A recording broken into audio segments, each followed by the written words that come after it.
Ugh, what a weird day. Everything is out of order. All right. Welcome to the show, everybody.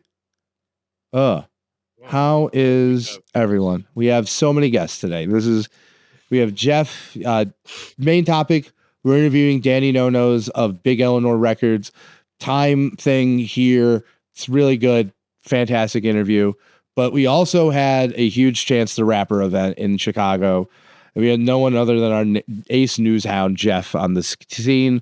So he came in. We're also just going to talk about the beef because it doesn't seem like there are many projects that appeal to us coming out. Nope. They all, yeah. Purvis, do you want to run down the 3 projects coming out? Of course. Starting off with the biggest one. It's not even hip hop. Taylor Swift is dropping an album tonight. Make it stop. Everywhere. It's going to everywhere, whether you like it or not. It's called Tortured Poets Department. I already don't care. Yeah, it's Taylor Swift. Dude, it's gonna. I'm saying this as a warning. Like I'm literally saying this as a warning to prepare yourself. I have a big event at work tomorrow night for it. So yeah. I'm sorry. Yeah, yeah. I mean, if the thing about Taylor Swift is that any song worth listening to will make its way to me. I don't need to like listen to it. I mean, her first single has Post Malone on it. Okay, I'm good. Like Club Cassidy. You just told Brandon to never listen to the album, basically. Yeah. Hey, Post Malone was on Cowboy Carter, and I still like that album despite it being the worst song on the album. Like, my point. But the Miley Cyrus feature on Cowboy Carter, insane. Like, I still need to visit. You got to listen to everyone. By the way, we haven't covered it on the show. Listen to Cowboy Carter. It's really good, and I don't like country music. Like, so we all agree that God is dead, right? I mean, yeah, no, maybe. Yeah, no, God is. Have you looked at the world? Turn on the news. So I know. So in this case, then BC and AD don't really apply anymore, right? I propose we switch to a new system, which centering around 1995 as year 0, and we have it called Pre-Malone and Post-Malone. Maybe we will fire you. Like 10 out of 10. Quality transition. Yeah. Let me just get that as a soundbite, please. Yeah. Oh my God. Okay, so 2 other projects that I guess, Purvis, just say it. Just say it so we can start talking about J. Cole. Man, there's a lot to unpack. The Alchemist and NoNo are dropping an album called Heads I Win, Tells You Lose. A lot of Griselda, so expect that. YNW Melly is dropping Young New Wave. Moving on from that, we have 2 singles. We have Logic coming out with 40 Forever, whatever that means. And then we have Stove Guy Cooks, and somebody else is dropping We Ballin' Again as a single because he is forever trapped to not drop an album under the Griselda label. Yeah, that's literally it. I really want the Griselda Stove God Cooks project, but Westside Gun is just holding on to it. Like cursed. Him and Rome Streets. Yeah. I need the Rome Streets project too. It's been too long since Kiss the Ring. It's just I get nothing. Okay. But yeah, let's talk about the only thing that matters. Yeah, let's talk about the war, right? So topics, the war. Subtopics. We're going to be talking about the infinity war of hip hop right now. The entire industry versus Drake. We're going to talk about Coachella because we have to. And then Jeff is going to go over his experience at the new Ramova Theater seeing Chance the Rapper. Oh, yeah. Yeah. So, all right, Purvis, do you want to run down the timeline of the diss? Do your best MSNBC impression because you really have been tracking this at the level of a professional reporter. TMZ at that point, right? I mean, I've been like almost pulling. I'm trying to compliment him, Jasper. Not slander, yeah. I'll take TMZ. Look, at this point, if I still had locks, I would have pulled them out by now. Talking about this has been exhausting. A roller coaster. Yeah. In terms of the order of events, since we've last talked, we've been gone for 2 weeks. J. Cole dropped an entire mixtape called Might Delete Later. The last song on the mixtape did contain a Kendrick Lamar response, a diss track called 7 Minute Drill. Yes. That was 4 minutes long. No comment. Maybe it was just a drill Exercise. preparing him for the 7 minutes. You know? So the drill part, I actually understand. It definitely felt like warning shots until, he apologized. But like, The next thing that happened, a week went by, and everybody was hyped up. Everyone's going crazy. He goes to Dreamville Festival, and he apologizes on stage at his own festival. So cool. so here's the thing. I have noticed a lot of people like, I feel like this has been the split reaction. I feel like me and Purvis were against the grain when we liked 7 Minute Drill, because most people think it's ass.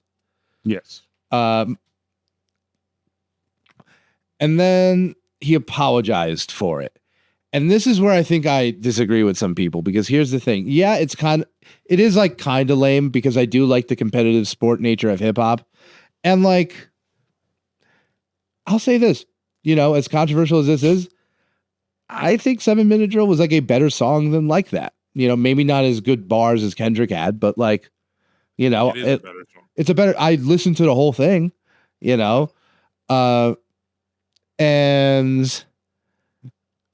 so a lot of people, they're upset because of like the concession.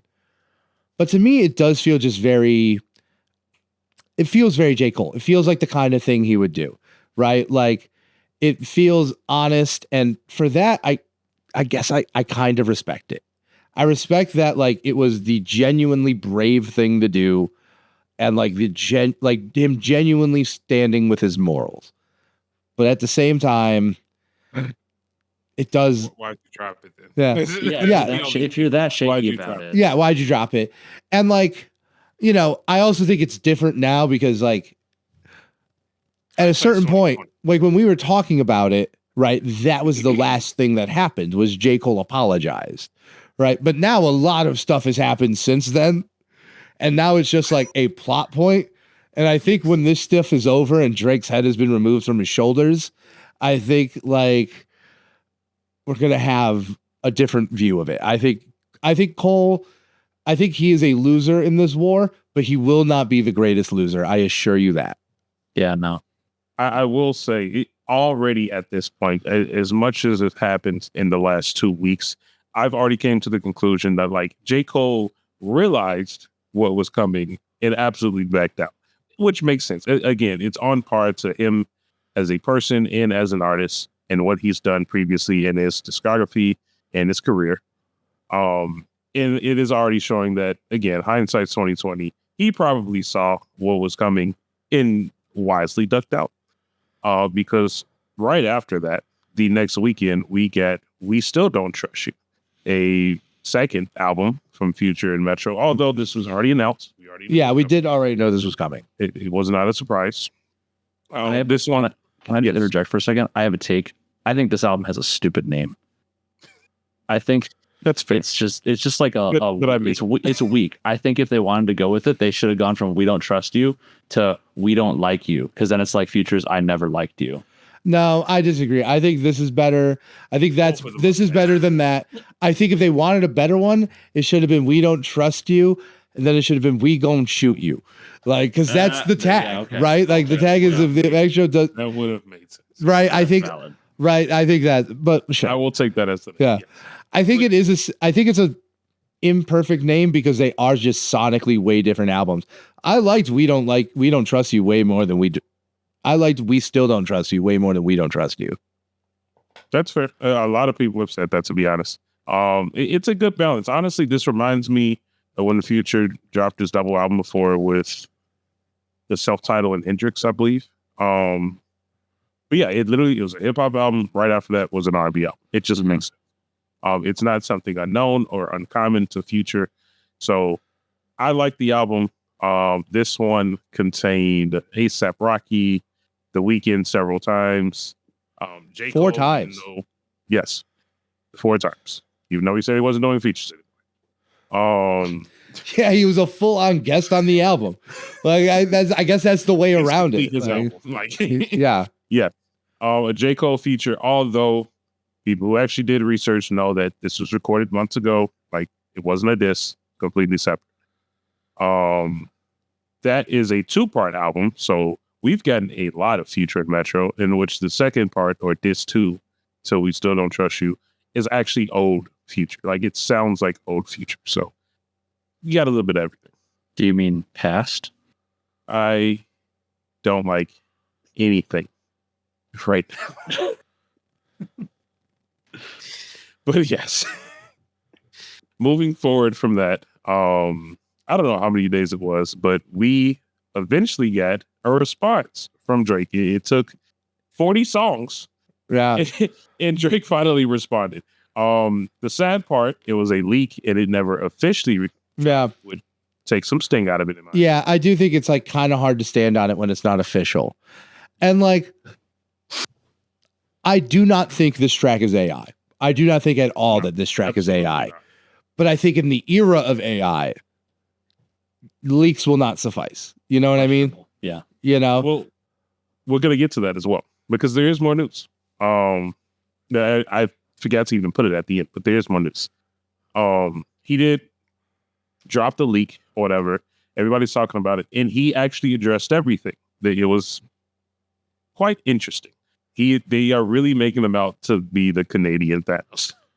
And he did okay, honestly. It wasn't amazing. It wasn't groundbreaking, but he addressed everything. The exact same day of all the names, Rick Ross responded immediately.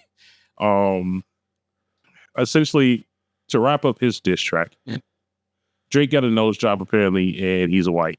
And that is literally the diss. Yeah. Prince did outlive Mike Jack. Yeah. Yes. Dude, I think we'll go on. Finish the wrap up of events. Yes. So now somehow this became mostly Rick Ross and Drake just trolling each other through social media. Drake is posting subliminal messages on his stories. Irma Thurman is responding, offering the fucking Kill Bill suit. Rick Ross has also responded asking if the Kill Bill suit fit him, which it obviously doesn't.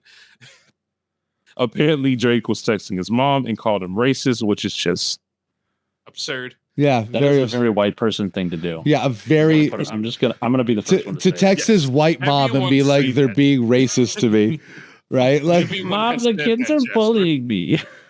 You are not the first person to point this out. I've heard about it, but I just want to bring it up on this show. Yeah, it's like facts. That's 100%. The first racism is real, guys. I swear. Yeah, literally. The very last thing that's happened that I didn't even put in because I forgot, there was another leak, a Kendrick Lamar leak that responded that actually did end up being confirmed AI. It was so impressive that Drake's team reached out to the person that made it, and he broke down that he made the diss track in about 2 or 3 hours, and he essentially was able to change his voice himself to sound like Kendrick. So it's not even a robot. It's just a voice modification. Mm-hmm. Yeah, that's pretty often what it is with AI. Yes. It's someone actually rapping and then they change their voice, which I actually think makes it morally worse, not better. Oh, yeah, it's all bad regardless. But yes, all that happened. Drake's team reached out. He confirmed that it was not real. It wasn't actually Kendrick. To the point where he even said that he was going to do the Drake leak before the actual leak. And so Drake's team credited him for being an actual interesting artist, even though it's all fake. And that's where we are now. We are in Affinity War. People are killing each other. Apparently, Chris Brown and Quavo are arguing. Apparently, Megan Thee Stallion and Glorilla are going against Nicki Minaj. It's just a mess. Everyone hates each other. I don't know what's going on. Do you know what the situation was with John Morant getting involved in this? Because I saw things about that. I don't know what the context is, but he tweeted about it. It was a whole thing. Yes, John Morant is included as well. Apparently, John Morant and Drake had sex with the same woman. After the first album release, John Morant responded to Metro's tweet saying, like, we peaked the side or something. Yeah. So stay on that side is what it was, right? Essentially, yes. And Drake responded to that in the diss. So again, Drake is King Petty. He thrives in diss tracks. So he did address everyone, including John Morant. Yeah, I will say, I will say, like, the Drake diss was not bad. It was very respectable. Yes.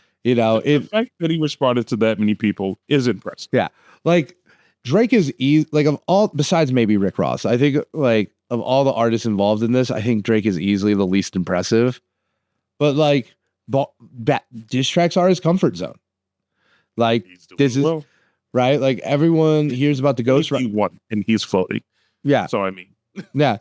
And so let's just go around like a peace pipe. Everyone like just say their reactions to this, because like hip hop just hasn't been like this in forever. And like even when Control happened, at first I was like, there's no way this is going to be a bigger deal than Control. But like it is at this point. Like it's a bigger deal. You know, I don't know if anyone responded to this as good as Big Crit did with Mountain Olympus. All right. But all right, who wants to go first? Then? I've been talking this whole time. What's your takeaways? How do you feel? I mean, I think a good rivalry, a friendly rivalry, is always good. Yeah. I mean, as long as there's no ill will like there was back in the 90s. Yeah. No one's dying. Yeah, I don't think. I think they're comparing mansions. They're comparing mansions. You know, the top dogs are staying on their toes, as always. Good for business. Yeah, definitely. And I also, I totally agree with that. And I think some artists have proved themselves to be top dogs, right? I think the big winner of this war is Future, right? I think it's Metro. Unpack that. Why do you think that? I don't hate that answer, but I want to know why. Just said, shut up and play some drums. Dude, that was disrespectful. Shut your hoe ass up and play some drums. Make some drums. A response. It doesn't matter though. It doesn't matter though, because as we talked about last time we all got together on this, if you are just a casual Drake fan and you hear that and you are not into hip hop, maybe you live under a rock. Who's Metro? And we said, what is the next step for a producer to further elevate their career? Metro is already at the pinnacle of what producers are in this era. How do you take it further? Beef, visibility, things that will get you into the cultural mainstream even more so. And that's what this is. He's prolonging the 15 minutes that is this like saturation in media through other artists. And I think in that way, he's like, he stands to win in terms of career placement, where everybody else stands to win just like respect or like, oh, you know, this person won the beef, that kind of thing. I think Metro stands to win more than that. Even if he loses the beef itself, it's like he's going to have more visibility than he ever did prior with people who are not like into production. Yeah, I don't hate that. It actually makes sense. Yeah, I don't hate that. I think that's the whole reason he did it. Yeah, because I don't think he's winning. I don't think he's winning. No, but he doesn't have to, is what I'm saying. I do think he's doing well in terms of what's going on. I think he may, at the end of this, wind up being one of the people who winds up in a better place than before, right? Exactly. And I think like what the actual are. And I think regardless, right? I think Kendrick and Drake, they're just such big artists that they're almost like untenable. No one's career is going to end because of this. But like, I think the reason why I think Future is the big winner of this is because just like talking to a lot of normal people about this in the last week, the number one like reaction I've gotten is, man, Future should be in the big three over Drake, and I don't even like Future, right? That has been the most common reaction I've gotten, that the big three should be Kendrick, Future, and J. Cole. And you know what? Like, it kind of is hard to deny. That's interesting. You know, I have hot takes about who I think the big three is. They're not even artists I particularly like. We'll get to this later. But you know, it's a lot going on. And it is like a very interesting like size. Like, we used a fish in the pond metaphor in our conversation with Danny that hasn't happened yet in the video you're watching, but has in real life. And movie magic. Yeah, obviously. But the whole point being like this, I don't know if any fish is going to get taken out of the water, but like there's certainly going to be blood in it, right? There's certainly going to be people responding, and when I say people responding, I don't even necessarily mean other rappers at this point, but I mean like fans, right? But yeah, no, I'm loving it. I'm loving the conflict. I thought Drake had a good response. I haven't listened to the Rick Ross ones yet, to be honest, because like I've heard they were Life of Adidon disses where it's all about drama. Yeah, it's not. It's just like here's truth. Yeah. Whereas like something creative. I think the main thing I appreciate about Drake, Kendrick, and J. Cole, even though he doesn't stand on it, I will. Like, I appreciate that this was a diss about bars. Right? Like, it just, for too long, I think, like, what few disses we have all been, like, drama and, like, personal. Ever since, it's my grand theory, ever since Pusha T revealed Drake's son, that's what wins disses now. It changed everything. There was a real, I don't remember if I sent it or somebody sent it to the chat, but it was basically that. It's like, oh, well, diss tracks have been dead for a while because Pusha T fundamentally changed the formula and made it like tea as opposed to art. I would love if Pusha T just jumped in and started kicking him while he was down. It's too much. But the thing is, he's not down, right? Like don't get me wrong. Like, have I been convinced that Kendrick is inferior to Drake in any capacity? No. But like, it is. Me and Purvis are a big fan of this creator named Christian Divine, and the whole thing is that he's just like a proper hip hop head and kind of a Drake hater, but like he has cultivated a fan of Kendrick stans, and it's like, you know, you can't deny that these are bars. You can't deny that this was like a noble attempt, way better. You know, pretty much everyone I know who's like very seriously into hip hop respected Drake's response. But I guess my question is, what do you think is going to happen next? Do you think it's over? I mean, probably not. It's hard to say. It is hard to I say. don't think it's over. I think right now we're ultimately waiting for a Kendrick response because I think he's up next in terms of. I think we're entering round 2. If we were actually to break down a real debate and break down a real like beef, you had to go within the rounds. People have to take turns, unfortunately. We're waiting for Kendrick to respond now. Yeah. My biggest takeaway from all of this is that I realized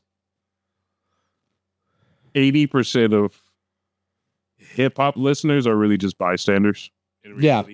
I don't think they're actually included in the culture. There's a huge, this is a thing I was called a gatekeeper when I said it.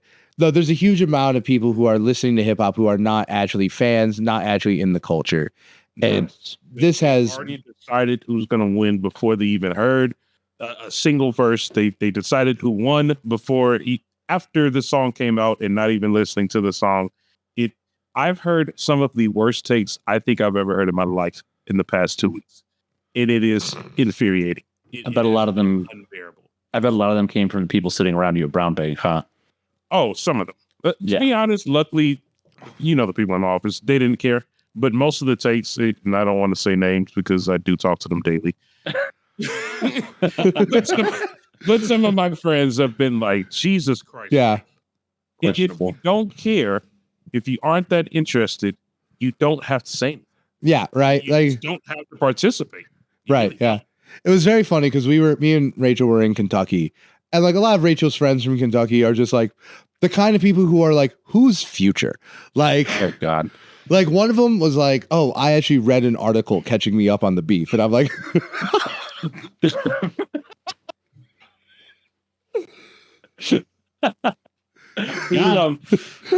so like, it's just been like kind of like me and Rachel. And then like the brief time we hung out with like her brother and his girlfriend, like talking about it. And it's just like, it is just wild. Like, just like how much is happening. I do gotta say, like, I do dislike whenever this shit like goes to Twitter fingers. I dislike that like now Drake and Rick Ross are responding via Instagram. Like, that's lame. Like, literally better to say nothing. And yeah, that is so true what you just said, because I'm not gonna, again, I won't mention names, but I literally was like around people listening to a podcast of someone who isn't in the industry, of being like, oh, this kind of stuff is happening in hip hop, and like trying to break it down. And I'm listening and I'm actively being like, they're wrong. Yeah. They're telling you wrong information. Yeah. Like it's and like actually wrong. Yeah. Well, like one of the things was, I want to point out this. I thought J. Cole had some whack shit on that mixtape. I liked the mixtape for the most part, but I think there was like some shit that was like very whack on it, right? Including like some lines about trans men that I thought was just like, what the fuck is going on? Like, what happened? Like, unexpected for J. Cole. Yeah. First off, yes, unexpected for J. Cole. But the thing is, like, that was the song with Absol and that one battle rapper. Never let a battle rapper into a booth. Just it's bad. Never has worked out well. But like, I think like the narrative like changed to like, oh, he was being transphobic to Kendrick, and I'm like, no, that just wasn't what happening. Those were different. Makes even less sense. Yeah, like that just. Hold on. Didn't Mr. Morale have the whole thing about the uncle or whatever? Sure, but the illusion there. Sure, but that just wasn't on. Yeah, but that just wasn't on the diss track, and even that was like kind of. I like that song. I'll defend that song, but like, yeah, like I don't. Yeah. That the thing is like he wasn't dissing Kendrick when he made that bar that, you know, and it's like, oh, like people are just like repeating this, and it's like. It is nice to just have people who are invested in it and like know what's going on. You know, it's like the equivalent. It's like the difference between talking to your friends about sports and watching.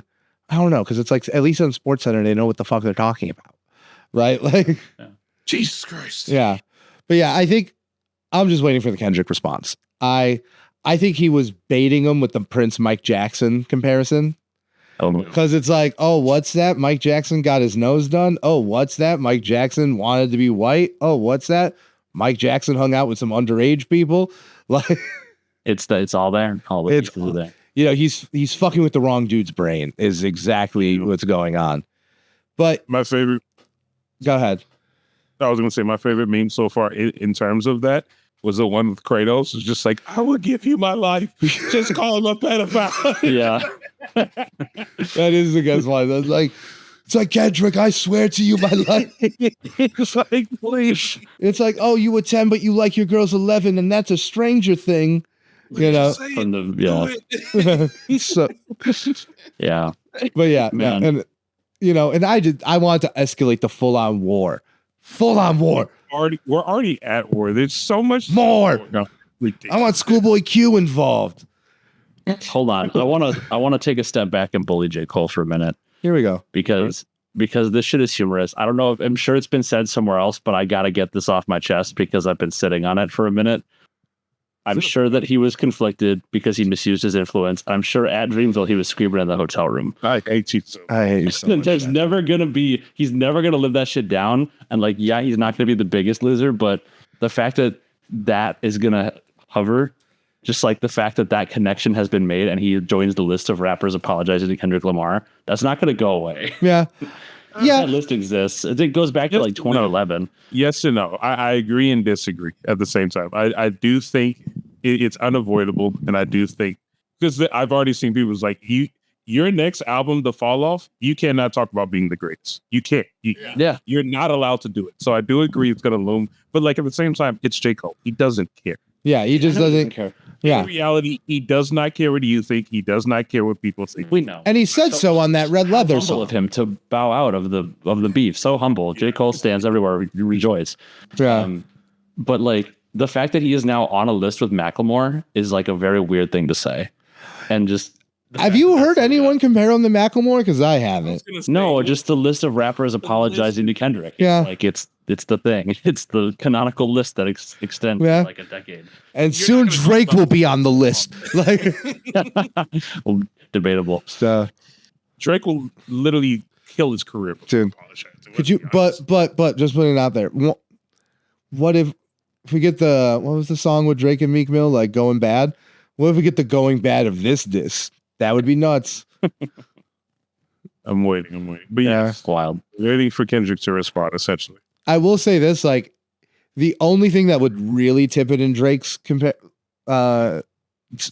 favor, one officially releasing. I think it's called Push-Ups, is what people are calling it.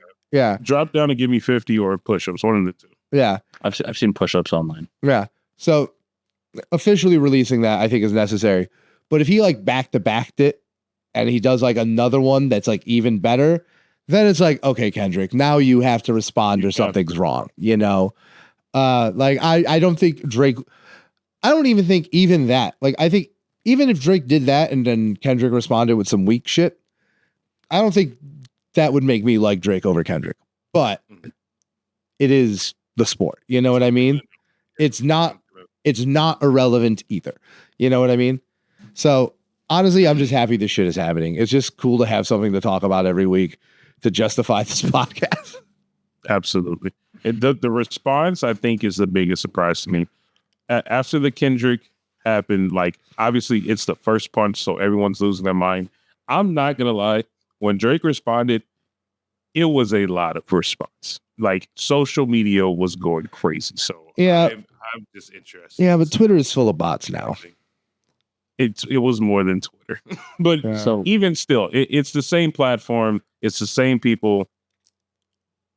Look, the numbers are numbers. It was, because if we do break down, numbers don't matter. But if it is a breakdown of numbers game, Drake has a crazy amount of people behind him. Yeah. So. No, Drake is that's why, like, when you talk about the big three, I think numbers is just like the lamest way to do it, because like it's a fact.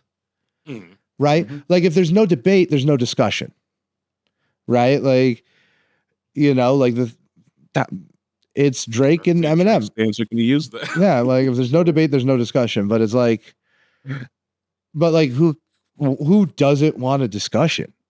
You know, not. But the thing is that, like, see, the thing is that, like, there's like three kinds of people in this realm right now, right? There's like the observers, you know, that you pointed out. There's like the fans, people in the room, and then there's, you know, consumers, you know, people who like consume the music. They make it part of their identity the same way you consume anything else, the same way you consume Starbucks or Monster Energy drink or Nike shoes or Apple products, right? So, you know, Drake has that last one on lock because no one makes a product like Drake. Yeah. But the thing is that Drake is also very good at diss tracks. Like, it's very interesting. I'm excited. That's all I can say. I am excited. The real question is, which one of them is going to bring Super Hot Fire out of retirement first? Jesus, please. Super Hot Fire. My top five are, what was it, Daylon? Oh, God. Daylon, and then Daylon, because I spit hot fire. Oh, my God. I'm not a rapper. Just stop rhyming at me. I want Kendrick to pull in Pusha T. I want Drake to pull in Lil Wayne. I want, dude, I do. That would be the sickest shit. I want war. I think if Drake got Lil Wayne on his side, that would be a good, you know, I can't beat you, but he can kind of vibe. You know, I think the funniest, both ways. Pusha T, he's proven it. The thing is that Kendrick is still better than Pusha T for my money. I don't know. I'd say in this subject though. Give me Schoolboy and Kendrick versus Lil Wayne and Drake. That's good. That's good. And throw in Jid and J. Cole. No. So I need Jid and Baby Keem to go at it right now. I don't know why. I think Pusha T is better at diss tracks than Kendrick is. Well, I disagree. I think the Control verse like set the world on fire. Sure. I mean, yeah, true. But yeah, I guess they are pretty. Changed the whole disc kit. Yeah, it did, but it's just like, yeah, it's a different art form, literally. And like the other thing is that, like, once again, like, especially now, especially looking at this, like, my opinion of the life of Adnan has fallen. Okay. Because, like, I just think its impact has been kind of like, I think it's a good track. I love Pusha T. I will always like Pusha T more than Drake. But I think the life of Adnan's knock-on effects have been largely bad. For all your dogs getting buried. For all your dogs. And the thing is that, like, Pet Cemetery. And like, listen, as good as that was, like, as good as Life of Adnan was, it didn't set the world on fire like that did. The photo of Drake in blackface did. I remember that. I don't even think that's true. I think it. Yeah. I remember. I'm not saying it wasn't a moment. I'm saying I don't think it was as big as like that. And certainly not as big as Control. Yeah, that's fair. Yeah. Well, once again, I'm not saying it's not a moment, but yeah. Does anyone have any final words on this installment of Diss Talk? We'll be back. Somebody get Eminem in this. No, I don't want him in this. It'd be so funny. Yeah. It'd be so funny. Just over here out of nowhere. Not important. You have nothing to do with the big three anymore. Go dissing Benzino. Yeah. Oh my God. Okay. All right. So should we talk some Coachella before we get to the Yes. opening show at the Ramova? Nah. Coachella, the worst music festival, the place where the revolution will happen. Where dreams go to die. Yeah, we had the first week last week. Second week is coming up. Yeah, there was a lot of disasters. Some good shows. I've heard some, especially for people who are going to the music festival. Everyone in this room is going to. But yeah, some great shows. So who wants to run it down? Yeah, I mean, I'll start off with some of the stuff. I don't want to, we don't like to rail on negative things too much on the show, but We can do it on this person. Fine. Grimes had a terrible show. I heard apparently there was I don't know all the details. I did try to catch up on it through videos and articles and stuff. Apparently she was using a new type of DJ equipment and she did not know how to sync the beats, and essentially it caused for a terrible show. Everyone hated it. She did terrible, and except apparently Lana Del Rey also had a bad performance and people were not satisfied with what's going on. And then Jasper, who's this person that you guys are talking about? This Damon Albarn. He's the lead singer of Blur, and he's also the man behind the Gorillaz. Lead singer for Gorillaz too. Yeah. And Blur was performing. Gorillaz performed last year and was pretty successful, but Blur has a new album out and they performed. The crowd went mild and he was pretty unhappy about it, basically saying, you might as well cheer because you're never going to fucking see us again. So yeah, not looking good. Yep. It's really interesting seeing how the mighty have fallen. I remember Coachella in 2012 through 2015 was like the biggest thing in the world. And now look at it. It's wild. Yep. I was going to say, if anything, that's also a shot at the crowd. So not only were some artists bad, just people who go there in general. Yeah, that's the thing, right? I've always heard Coachella has the worst crowd. I've heard it's like, I've heard of like Instagram was a place. It was Instagram moment, yes. Yeah, right. Like, listen, Lala has plenty of that, but like, I feel like there's still plenty of space to just go and enjoy music. Totally. But yeah, Coachella is a literal event that people live there on the campus. Yeah. Can we talk about Tyler's entry now? Because, dude, he was shot out of a cannon or something, right? You could not wait for this. he was on ropes and he flew through the side of like a mobile home. That shit was wild. I really hope his Lollapalooza set is like that. Oh my god! Now, none of you have seen him before. I saw him at Lollapalooza I have. a couple years back. Oh, you have? He was at Coloring Day. I saw him at Coloring Day, but it was he was at Coloring Day. It was literally yeah. right before he put out all of the music of his that I actually like, because it was 2016, Flower Boy was 2017, and I literally only like Flower Boy through Call Me If You Get Lost. Everything before that, like Wolf is okay, but the rest, keep it aside from like a couple singles, Yeah, no, he's gonna go off at Lala. I'm so excited. His performance at Yeah. Coachella was just so good. I will not be there. I'm sorry. Because of Coachella. Phenomenal live. Yeah. He's so good live. Yeah. After seeing him bring out A$AP Rocky, Kelly Uchis, Danny Glover, like I'm going to be there. I'm already decided. I have a gut feeling we're gonna get a mini Odd Future reunion at Lala. Oh my god! Again, I'll be there. Yeah. I just think he's gonna try and do something different than Coachella, and he's gonna do something different than he did because he was just there. I think 3 years ago. 2021. Yeah. Yeah. Bro, Yeah. if he brings out Earl Sweatshirt or Frank Ocean, I will be in. I don't think Frank Ocean. I think Earl Sweatshirt's a Likely. 60% chance. Either one. I'm just Taco and Jasper are not. Yeah, they're not. Well, hey, no, Taco and Jasper, his Jasper, they're around. They're going to be there. I'm positive. Mhm. Yeah, Jasper and I will be trying to keep each other alive. We'll be like the photo of Kanye and Kid Cudi at the what is it, the Life of Pablo listening party at MSG, where they're like over each other. Yeah. Yeah. I'm really mad at the programming for Thursday, but it is what it I'm is. sorry. I Yeah. apologize. Yeah. But I just cannot miss Hosier. It's a big moment for you. It's a huge moment. So yeah. one might say the hosiest. I All right. hate you so much. This is like the fifth one. Yeah, dude, you did it. You're really pushing it sometimes. Okay, but yeah, I did hear his set was incredible, and Doja Cat apparently. Phenomenal.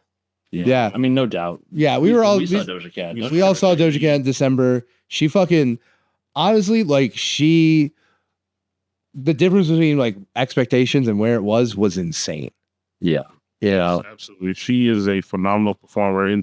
I know it's not like an official award, but The Guardian did give it a 5-star rating. It is the first hip hop 5-star rating. She is also the third female to receive this rating, and 1 out of 5 artists in total. So she's in good company. So you can just tell it was a phenomenal show. And based off what we saw, it's no surprise. No.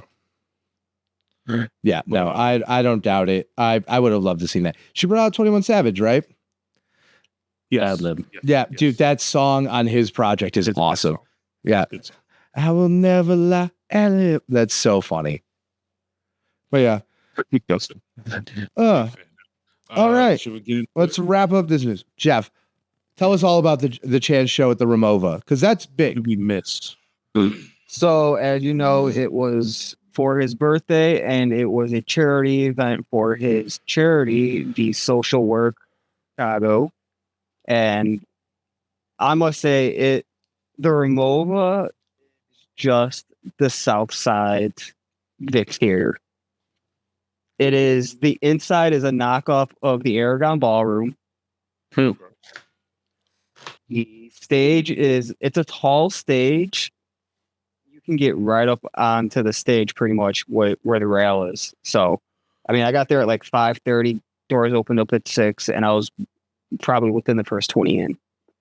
Yeah. So I had a really good spot, got some really good shots, and just like when we saw him at the United Center, he opened up with no problems, played some of his classics, and then just about halfway through, he went into his new stuff. And this new album, I think it's going to be, it's a more mature, think of it as a more mature acid rap, I would say. I saw kind of words. Yeah. That's how you know it's powerful. Jeff, you cut off like when you said it, and we knew what you said. Didn't even, man. Oh, so yeah, I said, so it's a more mature acid rap, I'd say, because it gives the vibes of acid rap, but not really the vibes of acid rap, if that makes sense. Because like when he came out and saying Angie got stoned, and that's the one where Mama had drew on the windowsill that I shared on this the story and all that, and I shared with you guys. But just how it all sounds just sounds so good. Having the trumpet with Danny Trumpet, having Peter Cottontail be the music producer, Director, or like conductor, music director. There we go, music director. That I'm just trying to think how to properly word it. He's the music director, pretty much behind anything Chance does, and it's just, I'm just praying this has some good features on it, because that's the one thing we don't know. And release date. That's the one thing I was praying we would get Saturday. Yeah, is a hint at a release date, and he did not even give a hint at that. He just said it's coming soon, and because it's been damn near a year since Acid Rap, and he talked about it there. And he did a show back in February at the Ramova that was one of the first shows that showed new music, and he came out and said, anytime you see him doing a show at the Ramova, guarantee new music to be shown. I gotta say 2 things. One, I did not know where the Ramova was, and like seeing that it's like right where I used to live pretty much is a wild, because I ran past it like every day for like 2 years, which is funny. Second, it's crazy to me, like you're gonna come out and do live shows like that, like benefits, and not have any details, especially when you're playing in a venue down the street from the place that you basically sold out in 2017. It's like, and it's a venue he owns. Yeah, it's like, come on, man. Like, home field advantage, just do something. Please. With the stake, do something. It literally. You can tell he has a lot of plans for that. Because, like, I think I recently heard that they plan on doing some after or pre-shows for Blues Fest. Yeah. And they just plan on doing a lot more there. And I give Chance all the credit. He even came out and said he was a little tipsy. He was so nervous for the show. But when he broke up into that new music, it just got everyone so hyped. Mm-hmm. and you guys missed out on the hype. Don't give me hope, man. Yeah, man. I mean, you saw a couple of things that I shared. Like, this is It does sound good. It does sound good. And like, you know, there was definitely good music post Big Day, right? But I think the thing with Chance the Rapper is definitely his worst album. I think it might be just the worst album. Like, right. It might be the worst debut I've ever in heard. the modern era in terms of meeting expectations. It's probably one of the worst. It completely halted like one of the fastest rising stars I've ever seen in my life, right? Mhm. And like, I think that's why you've seen him take so long in between putting out a new project. And like, album. look, here's the thing: all will be revealed when the album comes out, right? Because if it's extremely good, if this is as good or better than Acid Rap, we'll all probably consider it worth it. But I do think like taking so long, like I appreciate like the reason why he's doing that, but I think it was also a mistake, right? I think waiting so long after that bad album was not great. And we did get some great singles in, was it 2022? Something like that. Child of God and Wraith and Stay like from 21 to 23, he put out like one or two songs here Yeah. and there. Yeah, he put out a couple of songs, but I mean, they were better than literally every song on the Big Day, though, which isn't a high bar, but it's a bar. And that's a bar about a bar, about the song, a bar about a bar. Which was even better as well. Yeah. Look, man, I'm ready. If this, my mental will not be okay if this is not good. And I'm just gonna put it that way. Because he played probably like 9 newer songs that either that either are going to be on the Starline Gallery. I don't know if it's officially called the Starline or the Starline Gallery, because when you see him post anything about the new album, he's posting it as hashtag the Starline Gallery. That's what I had heard it's going to be called. But at the show, he was saying that it's called the Starline. Okay. Oh. So I think either way, it's going to be good. Yeah. Based off of Starline. We have the Child of God, we have Bar About a Bar, the highs and lows, and yeah, no.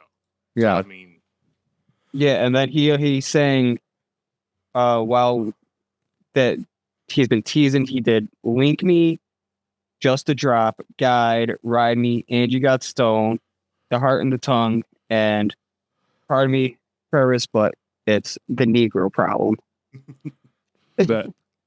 And when he said that, when he's saying that song, just how it sounds is just so fitting for today's day, and it's just so good.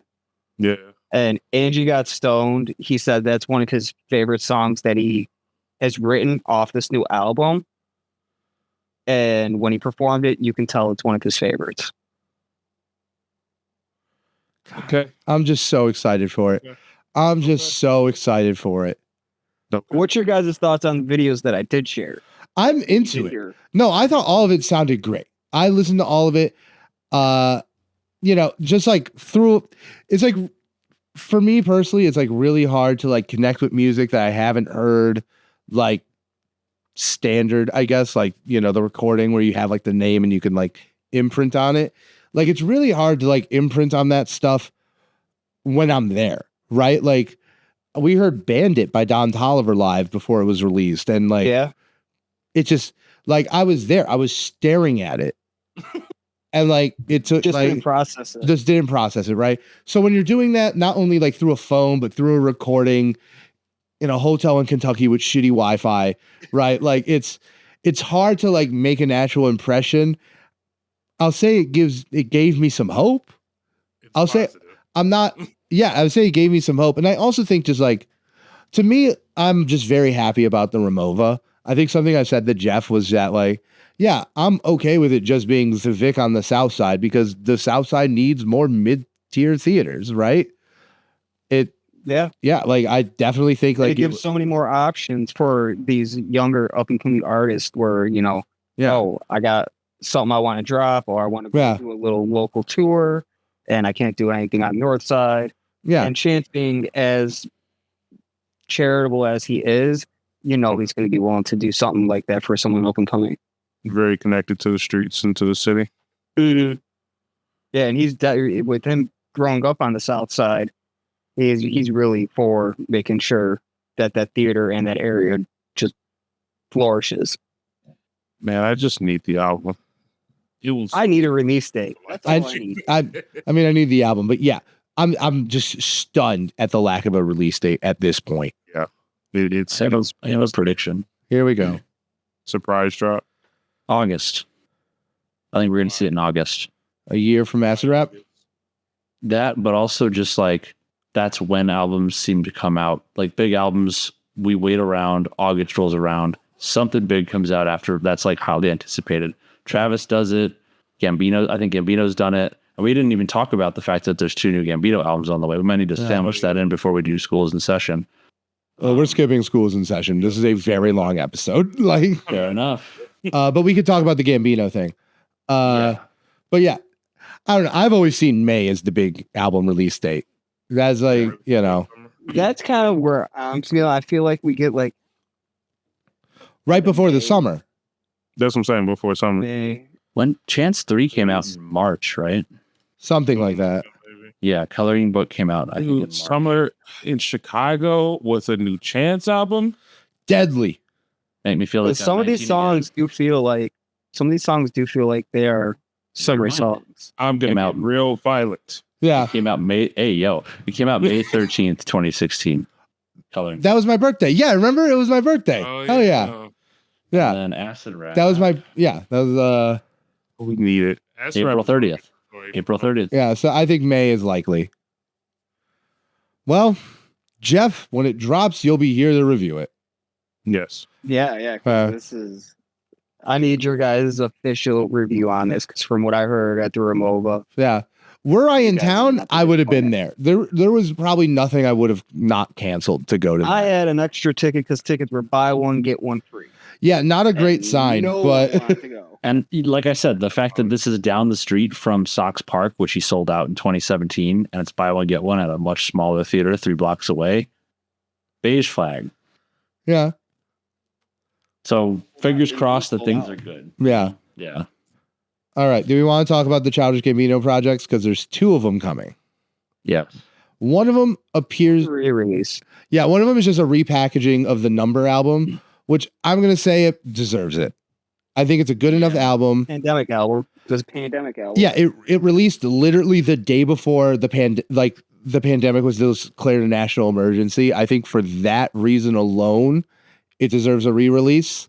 And the other thing is that I think the music's on it is really good. I just think the way it was released, like I fuck with the vision, but it did just hurt the overall product. And there are new songs on it, but it is just mostly a re-release of 315. Yeah, and when it does release, which I'm hearing should be like any week now, there is a music video for 6 Foot 7 Foot that was made, and that's releasing the same day. Oh, interesting. Very cool. And then he said he's releasing another one this year that he describes as a soundtrack. And that leads me to think that it's a sequel to Because of the Internet. I'm here. Wait, Well- a soundtrack? That's what he described. It's a soundtrack for an upcoming project that he's making. Yeah. So, I mean, I could see that, but like rumors are that he's making a film or something like that, and the soundtrack is going to be that. We'll see. I could kind Anything he says, I can't believe. About to say it's Childish Gambino. Yeah, he's a riddle man. He should have been the Riddler, the Quizzler. Yeah, I mean, worst case scenario, we get something as good or better than Intergalactic. Best case scenario, we get Because of the Internet Part 2. Yeah.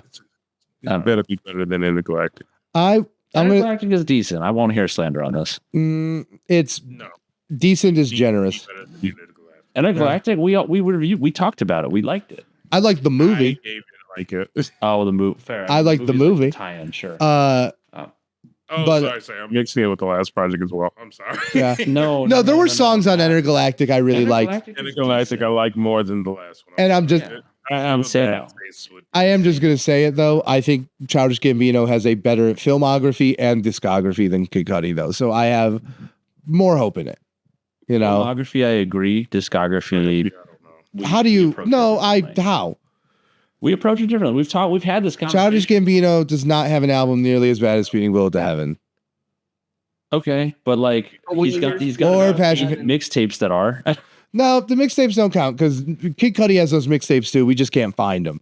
We only know about Childish Gambino's because he was on NBC at the time. Let's keep it fucking real. I don't know, dude. I mean, the fact that you can only compare with what's out, and those are out. So, Yeah, but album to album though, it's just not even a comparison. but yeah, one person has fewer albums. There's going to be fewer misses. Makes sense. Oof. I don't know about Brandon. I don't know about this one. This one's tough. I mean, don't get me wrong. The Man on the Moons are classic, but like because the internet, Awaken My Love, Kauai, Stone Mountain, Royalty. I don't know. Stone Mountain doesn't count as its own album. Yes, it does. It's a project. It's a mixtape. Isn't that? Yeah, but that's not. We just said albums, right? So it's Okay. like I just count Kauai as that, like the Okay. whole thing. You got Redbone. I just think like Kid Cudi just has way more misses. Well, yeah, I mean, he's been around a lot longer. Not everything is going to hit on an infinite timeline either. It's His like- misses are recent. Yeah, but Kid Cudi That's what I'm also saying. shot more bullets. That's what I'm saying. Exactly. Yeah. I don't know. Either way. Shot more bullets and put more music out there, I think it'd be about the same. Yeah, I just disagree with that. Cut out all the bad Yeah, albums. yeah. I don't know. I think Kid Cudi's highs are higher than Gambino's, even though Gambino's highs are more consistent. I'll put it that way. See, I don't. When you say it like that, I don't disagree. Yeah. 'Cause, like, that's what I'm I- saying. yeah. Because like I don't think any of us would argue that because the internet touches Man on the Moon. I think that's like I they're do. just yeah, but you I think can't because really the internet is a compare them. better album than any of the Man on the Moons. That's a hot take though. No, That's That's a real hot take. yeah, no. I think I think because the internet is better than literally all the Man on the Moon albums. And like, look, those are classics. Those are classics. I'm not gonna lie. I think I'm a defender of Man on the Moon 3. I am on the record as a defender of Man on the Moon 3. Yeah, that album fucking hits. Yeah. No, I don't think anyone's arguing that except for Pitchfork. You have a weird hate boner for Pitchfork and don't understand how it works though. Like, I mean, they assigned the wrong reviewers to the wrong project, but that's none of my business. we assigned like 3 reviewers to the wrong project. You don't even know that. Like, but yeah, no, that is definitely my take. I think because the internet is, that's probably my top 5 hip hop albums of all time. I gotta sit on this. This is tough. Yeah. A hot take. It's a take. Yeah. No, I'm a stand on that. I don't Mic get. drop. Yeah. I like because of the internet too. That's tough. I don't know. No. Anyway, there's nothing else to discuss. Yeah. Okay. Jeff? Do you want to do your recommendations? Oh yeah. So yeah. You got You want 2. me to give both or you want me to do one? Do both. Do both. We've done ours. My first one is gonna be Problems featuring Pusha T by Ray Vaughn. Ooh. And then next one's gonna be off of Might Delete later Crocodile Tears. That was a good one. That was a banger. Crocodile Tears was a banger. I like that one. Yeah. I mean, he opened up his Dreamville set with that. Yeah. No, Crocodile Tears was a banger. The opening track with Ari Lennox was a banger. There was a good amount of bangers on there. Look, I love that mixtape. I do not care. Yeah. I really like that mixtape. I didn't want to get into it earlier because we have to cover all the fucking timeline of the debate, but the beef. But I love my debate. Yeah. I've listened to it like 20 times. Oh, that's fair. Oh, one other thing I want to talk about with the beef just very quickly that I think is hilarious. Jerry Lorenzo put up a photo of himself on his story on Instagram and then captioned it, "Might J. Cole later." That's funny. I did see that. Okay. Yeah. Yeah, that's like, No. I see you, Jerry. But like if you name your project Might Delete Later, can you even like Commit to the bit, J. Cole. But like, I'm gonna be pissed. I'm not saying he's gonna delete it. I'm just saying the warning. I'm gonna be pissed. I'm saying like not even that. Like even if like in a few months we're like, well, fooled you. We've already started, guys. I'm not gonna say welcome to the podcast because this is probably gonna be an edit. But we got a wonderful guest here today. Someone we've been talking to for a long time, since before the Fly Langston drop. Been a huge part in like the development of the show in the last few years. Was set up our first interview. Danny NoNo's Big Eleanor Records. Yeah. Danny, you want to introduce yourself? Welcome. Yeah, good evening. This is Danny NoNo, Big Eleanor Records. Just brainstormer extraordinaire and a very, very big valuer of work ethic. Yeah. We like that. Like I remember when we had Shaw on, he said a quote that I will forever have imprinted in my brain. Purvis knows exactly which one I'm talking about. Yes. And he said, make music for people who got shit to do. And it's like, yeah, that's like, I feel like all the best projects, even in the modern era, like a ladder right up to that, Schoolboy Q, Blue Lips, that was made for people who got shit to do. Yeah. So do you want to just tell us a little bit of your backstory about Big Eleanor and like how you started it, how it came about, your background, shit like that. Just give you the floor for a minute. Yeah, real quick. So I began my music journey behind the drum set. So playing the drums and punk rock bands since high school. And then as my journey or career or my pursuit of this went further, I started learning a lot of the behind the scenes, a lot of how to promote, a lot of how to organize like the recording, a lot of the post-production, a lot of the full aspects of creating an album, not just playing the drums, but like, thinking about song themes and sequencing and album covers and how to make, merch and just how to make everything tie together. And I started realizing I could do that at a pretty high level. So then when Homemade Ski Mask, that project came around, it was too good to just like not put out myself. Yeah. So then I just like said, screw it. And I tried, I created this record label thing to just have the aspect to have a platform for art that I, enjoy. Overlook. Yeah. Are you part creatively of Homemade Ski Mask? Yeah, I play the drums. Oh, you play the drum? Oh, sick. The drums are fucking tight on that. Appreciate that. Yeah, that shit went hard. Appreciate that. Yeah, it's a two piece, so it's me and one other gentleman. Oh, sick. Okay. Yeah, I like that. And that's something like, because I'm getting into the hardcore scene again. I kind of a similar story to you, except probably a lot less in like playing the actual music. I played guitar in some punk bands when I was like, 16 through 18. And then I was just kind of in the hardcore scene until my life fully transitioned into the city. And, now, in the wake of like, Turnstile just blowing up, like I'm starting to re-dive back into the hardcore scene. And it's just nice to see these stripped back local acts. I feel like most hardcore music I've listened to, I have no idea who's playing, right? It's like, it's been like just $5 shows you go to that have 6 local bands. And it's like, okay. And on, the Turnstile level of, success or whatever, and like a little below, the hardcore like music and scene and everything is crazy. Like there's so much quality at this point. Like it's almost as like what it felt like. I wasn't like alive, but like looking back at like the 90s hardcore when it was like the New York hardcore scene and stuff like that. Yeah. It's almost like that level of pushing the genre forward is happening like right now. Yeah. And it's almost crazy to see because it's like now it's almost pushing it to a mainstream level because Turnstile's on a fucking Taco Bell cacos. Yeah, no. Right. Are you fucking kidding me? Like, I thought you watched the show.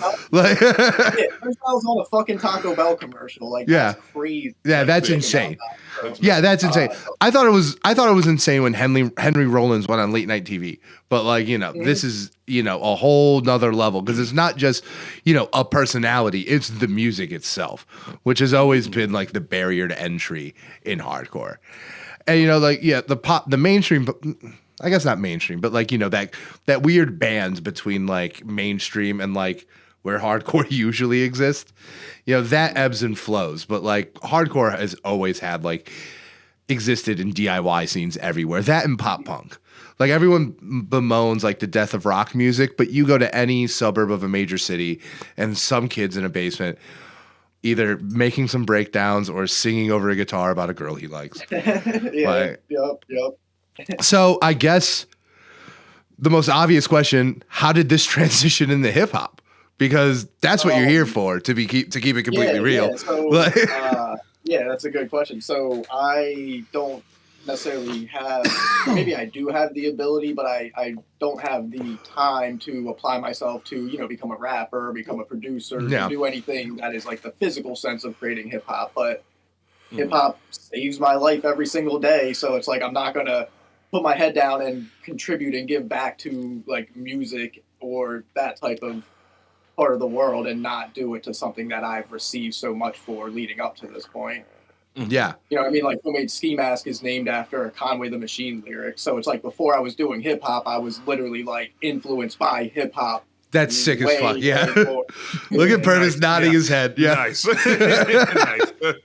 Mad respect for that. I like Yeah, you know what I mean? So it's like I was like tucked into hip hop like at that point in time, like well more. It was like, you know, this is like 2021. I, you know, obviously later to hip hop or whatever, but, you know, around 2012, 2013, that's like literally what I began listening to until that point, until now, basically. Yeah. Yeah. And it's just like, you know, I think there is something to be said where like hip hop just had from that era on, like just so much interesting shit going on. You know? Yeah, there was a lot that caught my attention at that time. There was 3 projects specifically that I remember listening to on my lunch break and being like, oh, there's more to this than just like what I thought was happening. And that was Chance the Rapper, Acid Rap. Hell yeah! Wow, you're speaking our language, man. We were Sylvia Demo by Isaiah Rashad. Oh yeah, you are hitting it out the park right now. Yeah, American Corruption by Capital Steez. Oh hell yeah, dude! On like my lunch break around like 2013, and I was like, oh, there's more to this than just like what Rick Ross like talking about shit that I can't.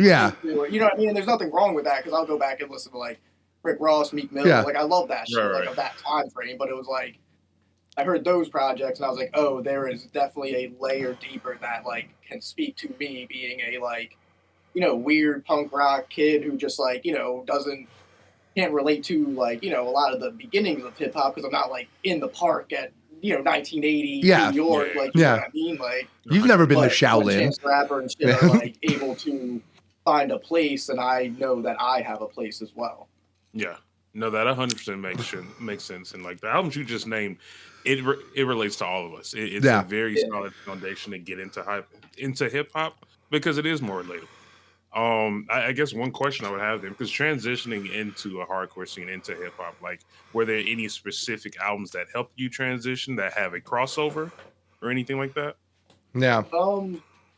Yeah, I guess like that's a tough question to like be specific and answer. It's more of just like what I was listening to at the time. Is it more like is it more like a vibe?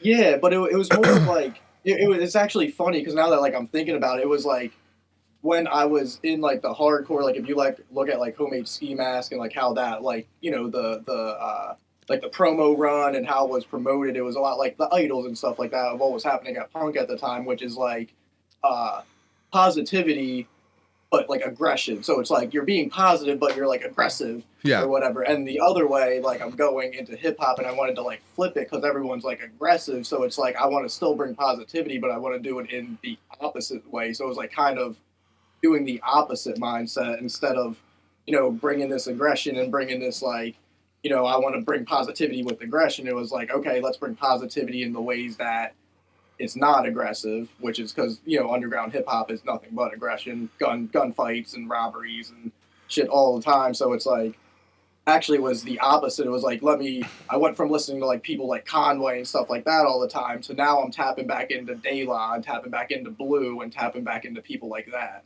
That's sick. Yeah. Cause it's like, you know, we were introduced to this like with Shaw Calhoun and, you know, his music is just very smooth, That would be the way I describe it. It's just like smooth. You know, it's like cognac. It just is like buttered and it just goes down easy, right? And like it makes like getting into something like Fly Langston, which is kind of heady. I love heady, but like it is kind of heady. It's a history project. But it just makes it work because it goes down so smooth, right? So it is interesting how just like, you know, just by being in a space and now being like, oh, I want to do the exact opposite, you end up just like breathing life into it. Because I agree, like, you know, it seems like hip hop is either like Travis Scott and Future, and if you don't want to be that aggressive, you can maybe be Drake. And it's like, well, that's not a great band of expression. You know, I like two of those three guys, but like, I like all three of them now. But but it's not a huge band, right? And the other side is just like I said, it's just like the Conways. Yeah, it's gangster rap, and that's great. And that's great, and it's even like refreshing because that stuff was away for a long time. You know, like I know Conway and West Side were doing their shit in like 2015, 2016, but like it's not what I was listening to. I was listening to the Migos, like, exactly. And like that was great. Like Kendrick or Earl or like, you know what I mean, who was going at that time. Yeah, so I appreciate you kind of like taking a notice of that, and it's also funny because it's like once you kind of get to know me and like you get to know Shaw, like you kind of hear the personality. Like Shaw is just like smooth and like, you know, man, a few words, and like I'm over here like a nerd ass motherfucker about all this shit. So it's like Fly Langston is like not only like, to me, I'm proud of stuff like that because it's like not only the marrying of these two worlds, but it's like a perfect depiction of me and Shaw, like personality wise, like presented as well. I agree with that for sure. Where it's like, you know, he talks to me, brainstorms, and I'm just over here like da da da da da, fact, like crazy shit, da, da, da, da, and then he just like digests it and then presents it to the public in like, you know, the smoothest way possible. And that's just the way it has to go, right?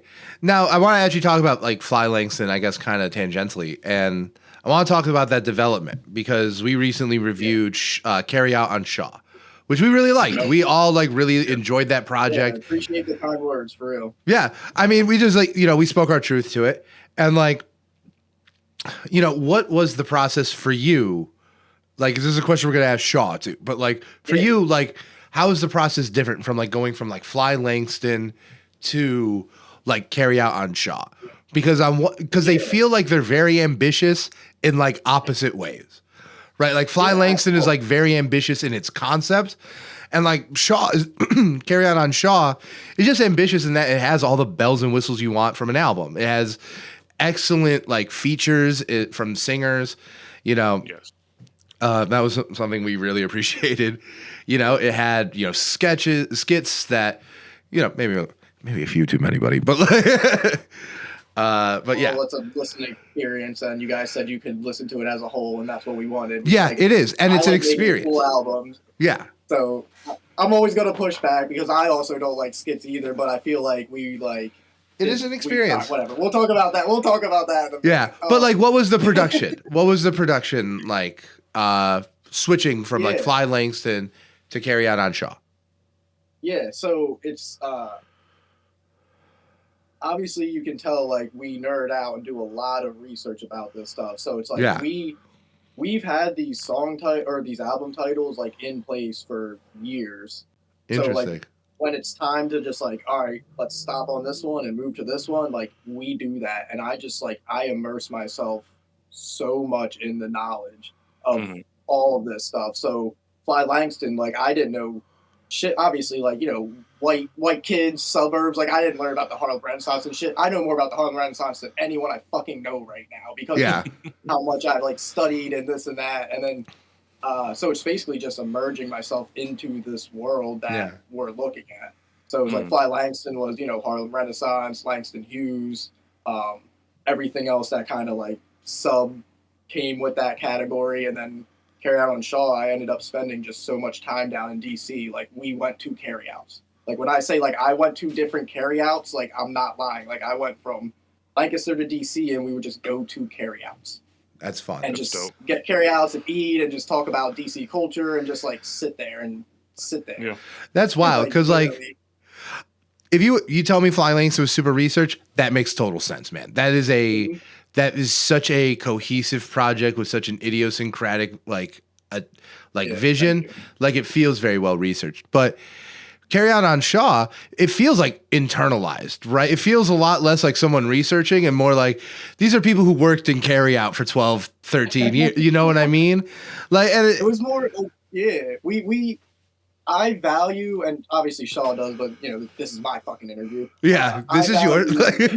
Yeah, I value like world building. So like if you're an artist, like I want to create like our own world. Like Ayla did it perfectly. Like Doom is a perfect example. Like they create their own world. So it was more of like, yeah, let's create our own world with this. So obviously, you know, we have to be authentic. I don't half-ass anything. So it's like, oh, we're gonna do carryouts. Like I need to figure out what DC carryout's my favorite, and I need to know who makes the shittiest U-turns in front of each carryout. And which one has the wildest fucking people after 11 p.m. and like, you know what I mean? Just like all of that stuff. It's very. Yeah. And what was that? Go ahead. I was going to say it's very interesting because you're literally putting you're going out and doing the field work. It's essentially field work where you're getting this like experience. The closest thing I can think about is like when you go to a barbershop, you can literally go inside a barbershop just to listen to the conversation. And that's essentially what it feels like is going on with this kind of project. So tying all these things together, how would you take away from your experience because like some people might be like, oh, you're coming from an outsider. How do you like take your own experience, taking what you learn and merge it together to create this project? Yeah. There's obviously a lot of listening to Shaw because he's like a lot of the creative director. So it's more of a lot of kind of like tapping into what, like, you know, his world and just figuring out all the fine details of that. Okay. Like I said,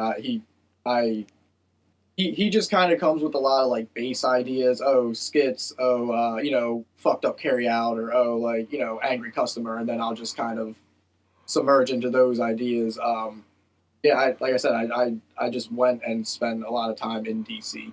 Yeah. But I don't know if that answers the question. My bad. I misinterpreted the question. No. Yeah, but like I literally went out of my way to just I don't know. Maybe I mean, I think your process like just lended itself to the authenticity of the project because like, you know, it feels like, you know, that research and everything just supported like Shaw's experience, and that's what he brings to it, you know? So, you know, I think that's why I just loved that project. It felt like stepping into a world. And, you know, like the world is just Washington, D.C., you know, but shit, it's a place I've only been to once or twice. Like it's a world in and of its own. And, you know, I'm happy people like you and Shaw are like bringing those worlds to people. Yeah, and it's I appreciate that for real, because it's a lot of behind the scenes work that no one really understands until, like, you know, you're in an interview, like, you know what I mean, you're in an interview and you're talking about it, and then you realize like, oh shit, this kid like literally just like fucking went to 5 carryouts in a month for no fucking reason, like, you know what I mean, like just because like but yeah, also like to emphasize on the world building, it wasn't just like, oh, let's go get this. Like, it wasn't just the world building of like, let's take the experience and present it in a nice way. Like, we also built our own world in the carry out, you know, world by creating this fake carry out, referencing album titles that are going to be future album titles, and referencing old song tracks, and like creating this own Shaw Calhoun world like Doom does and stuff like that, where Doom will be, you know, talking about himself in the third person, talking about his other character from his other character's point of view, stuff like that. So we did a lot of self-referencing in this album too, to help kind of solidify our own world build in this little genre. Yeah, that's Good Kid, Mad City with hot wings. Basically. Yeah. Well, we have to ask now, what is the best DC carryout? I can't. Okay. From your experience, from your limited research-based experience, we know. It's funny. It's funny because it's like, dude, I feel like if I even speak on this, there's gonna be people who are gonna be like, "Yo, who the fuck does this kid think he is?" Like, you know what I mean? Like that's how it be. So it's like, gonna hold my tongue, but I've been to Jerry's a few times, and that place is like, it's open late night. They're all open pretty late, but I've been there later hours, so I feel like I've had a lot of positive experience centered around Jerry's, and that's where the 4-piece album cover was taken. So I'm gonna say Jerry's. Hell yeah, that's a good ass answer. So I think recently you just announced it. You announced some new artists coming to Big Eleanor. I believe Aiden Rose was his name. Adrian Rose. Yeah. Yes. I'm just recalling it from memory. I listened to the music, but I do not have his name in front of me. What'd you think? I liked it a lot. Yeah. He was very smooth, very, very just like easy to enjoy. Say that one more time. Did you guys get to hear it too? Yes, I was actually going to ask. I don't know how like deep we can go into it because I know some of it's not like announced yet. But no, honestly, I enjoyed all of the music. I think my favorite one, I'm probably saying it incorrectly, but Lady Moran. Is it, like Laddie? Yeah, Laddie. That Weatherman one was nice. Ooh, yeah, that was nice. Dude, like, yeah, Weatherman. They played that. That was before, like, so we were going to late last year. We had a show in DC, and I had them like come along and perform as well. And they played that shit for me in the car on the way down. And I lliterally, like, as soon as it started, I had them pause, and I was like, "Yo, start it over." And I think I had them start it over like 3 or 4 fucking times. Like, dude. And I looked, and I was like laughing, and like, you know what I mean, like laughing and just like going crazy to myself in the seat. And I was just like, "Yo, what is this?" They're like, "Oh, it's unreleased music." Why the fuck are you guys sitting on this shit? Like, what do you mean? Like, this is unreleased music. Let's get this out. And like, that was before we technically like were working together or whatever. Yeah. And as soon as I heard that, I was like, yo, there is no fucking way that I'm letting any of this like not come out under my name. Like, you know what I mean? I heard the first 30 seconds of that song, and I was like, dude, mine has to be mine. Like, it if anyone else puts this out, even themselves, like, if they just put out themselves, like, I am fucking up. Like, I am letting something go. Like, yeah, I agree. Weatherman, my bad. Not bad to interrupt, but, like, Weatherman is fucking... It was my favorite one. It's hands down, it was my favorite. It's bonkers. Yeah, it was... sorry. I was just going to say, A Lot Going On was the favorite one that you sent over for me. I thought that one was just, like, smooth, hit really hard. Weatherman's incredible. I liked every single song you sent over.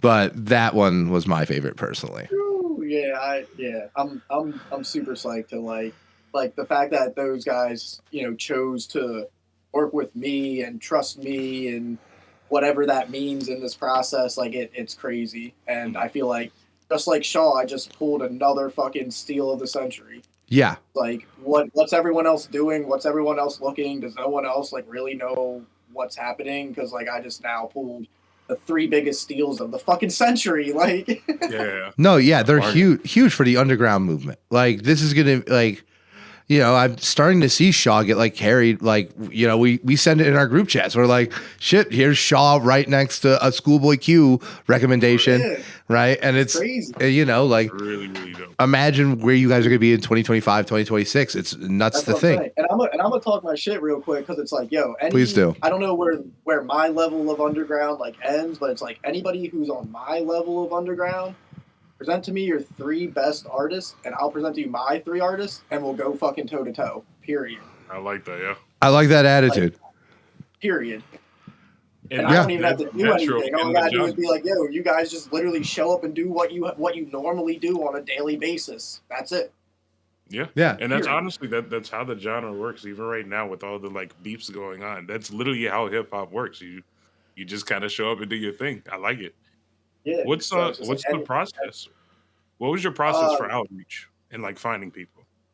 Yeah. So I'm kind of like a natural, like it naturally happened, like where Shaw was like a little different, but since me and Shaw kind of move in a way that I get fulfillment from just working with Shaw, so I don't need to like force anything. So it was a lot of just natural movement. Like Laddie's a Lancaster-based artist. Ever since I moved to the city, he's been my favorite rapper in the city. So it's like that was just someone who I went to shows for the past 5 years, to ended up starting booking shows, to booking him for shows, to us becoming friends, to us going to diners after he gets done at work at 10 p.m. And then Adrian and Laddie work very close together. So same thing, just went from being a fan to just being a friend to booking them to shows to just, working together and all of us kind of realizing we just work together. So right now I'm on more of a, if it naturally happens, I don't have to force anything. I don't want to force anything. Shaw was fun because that was like when I first started the label. So I did go on Bandcamp and just looked at, random recent releases and came across his and then reached out and was like, yo, what's up? Whatever. But since Shaw, it's all been just kind of like, if it naturally fits, it naturally fits. Yeah. Mm-hmm. So I do have to ask, like, at this point, because it does seem like, even with that attitude, it seems like at this point, you have gone from just like putting together music and putting it out in the world to now you're assembling a roster. Mm-hmm. Catch as catch can, even if it's happening naturally, even if but that's what you're doing now. So my question is like, where, and you seem to be in agreement. So how do you see yourself changing as the game changes? Like as you're going from like just trying to get like dope music and put it out there, whether it be Homemade Ski Mask or Shaw Calhoun, now that you're someone who is, you have 3 impressive artists on your roster. What is your thinking now for the label? Yeah. So obviously there's a lot of behind the scenes, but I'll just kind of like lay out what I'm thinking. Obviously I need to prove that I can put out music with these new guys. So it's like, obviously first step, put out a project with Laddie, put out a project with Adrian. But that's kind of short-term thinking. That's just this year thinking. What I'm thinking is kind of think of what TDE did in 2012 when they kind of did the unprecedented groundbreaking, and obviously maybe not to this level or this extent, but like, their groundbreaking where they signed they became an imprint to Interscope. So they signed a deal to Interscope. So instead of so obviously, the goal is like, all right, maybe if someone's interested in Shaw, I'm not going to stop him from like going to where there's bigger resources or this and that. But at the end of the day, and we're all kind of moving together where it's like, no, we now are this solidified team. We're going to take Big Eleanor and the name Big Eleanor and take that to a bigger label, have a bigger label, me and a bigger label work together. And then with the resources funds, then it trickles down to all 3 of these guys.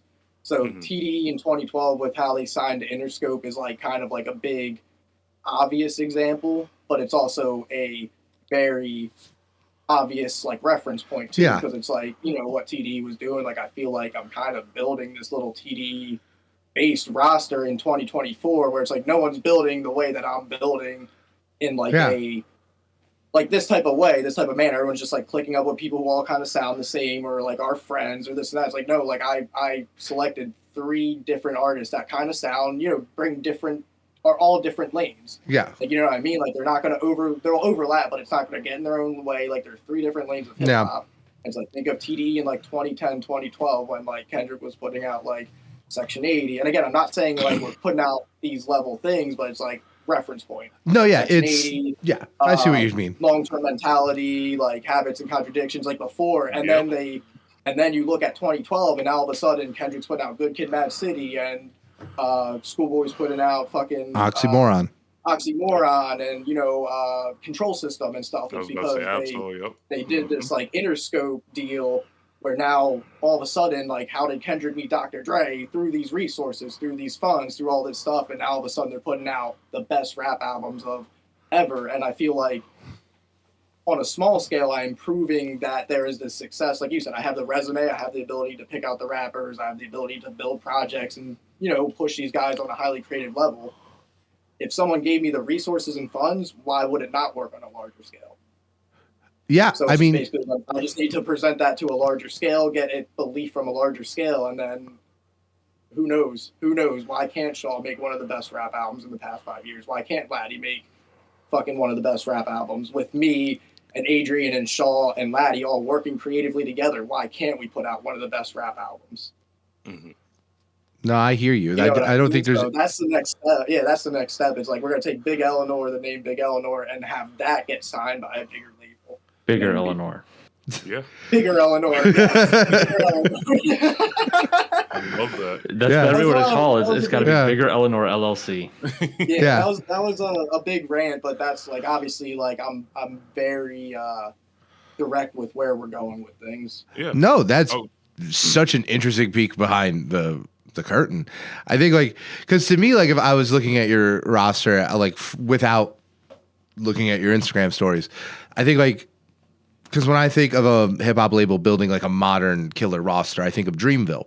But I think you're right in that like the difference is the people you're working with are all in different lanes, whereas like Dreamville, I think. There's a lot more overlap, I would say, between like artists like Earth Gang and J. Cole and like Schoolboy Q and Kendrick Lamar. And I do think that does lead to like a more interesting kind of ecosystem to create art out of. It's going to create like the where it's like, between, and I'm going to talk my shit. This is my interview. Between the four of us, like it's going to be the conversation of like, who's your favorite Big Eleanor person? Like just like it was in TDE. Like, you know what I mean? Like, oh, I like Laddie or I like Shaw, or some people be like, yo, I fucking hung out with Dan and he's my favorite. Like, you know what I mean? Yeah. Like, it's going to be like, it's going to create the conversation of like all four of these people work at such a high level and execute what they need to that they're all like, you know what I mean? It just all brings what they need to the table. It's very special. Like, I feel like this is like the very ground floor of the next level of things. And I remember in your review episode with the carryouts, like that was the pinnacle of like Shaw and like what's next. And it was like, well, me and Shaw were building together, so we didn't know what was after carryout. We just knew next levels were going to happen. Yeah. And what happened now is Shaw doesn't have to necessarily. It's not Shaw that's next level, but now he's with a team that is going to just next level long term, even crazier than we thought. I think it's a very compelling answer to that question. Like I definitely think like if you have an artist who like, because Shaw's sound is just like so idiosyncratic, and like Carry Out on Shaw just feels like a damn near perfect execution of that sound. And like, don't get me wrong, we could get more of it. Like the Run the Jewels effect works for a reason. I understand. So it's just like, what can I do? I'm not going to like, with dealing with Shaw over the past couple years. I know he's like I've learned, and I know I'm not gonna get like certain things out of him. Yeah. Like, you know what I mean? Like he's not gonna come in and do some crazy like fucking Public Enemy sounding shit. He's not gonna come in and do some like like Drake sounding shit or be over some like click and clack hi hats and shit. But you know what I mean? Like I like that stuff. Like I listen to that shit still. So it's like, all right, I got this guy over here who like okay, I have the best rapper of this type of rapping. I don't have to touch this lane for the rest of my life. Awesome. Let me see what's going on in all these other lanes and get high, people at high levels in every single lane now. Yeah.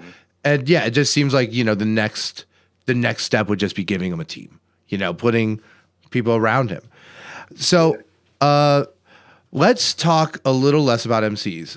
Where are you seeing the production for Big Eleanor going? Like on a sonic, like aesthetic level, because I think it's fair to say that like, all the Shaw projects have like, a drumless, very awesome and refreshing sound. But where do you see Big Eleanor going? Like what spaces are you interested in playing with? Are there producers, local or otherwise, that you want to work with, talent combinations? Yeah, that's a good question. Now that I have these three, hip hop based or that type of this type of genre, like I really like it. It's got to be some guitar based music. It's got to be some like punk rock band. It's got to be, I feel like I gotta. And this is like in like a year or two, because I have to make sure these guys are all established and running and kind of can do their thing, because 3 people is a lot now. But yeah, these guys, I let them kind of dictate their creative direction. So it would be more of kind of fulfilling my own needs, which would be, some guitar based music, and then probably some like Americana, some female Americana type stuff too. That'd be fun.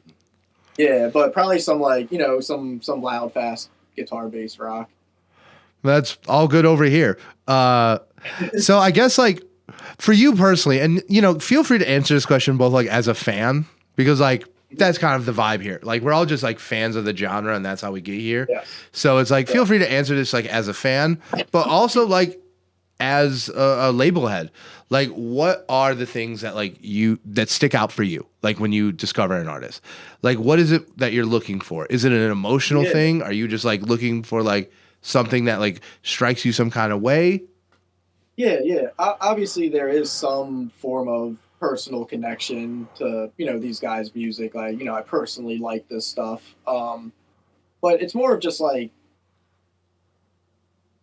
I don't know. Like you can, to me, and I don't know. I guess maybe that's why like I feel like I'm good in the position I am. Like I can tell when someone is like thorough in their work, whether it be making music or anything really. Like I feel like I'm just like I can tell if someone's like really did the work behind the scenes. So I feel like people like Shaw, like when I discovered him, like the project I listened to, like I could tell he really submersed himself into creating this. Or people like Laddie, when I go see him live, like I can tell like he really is living this stuff.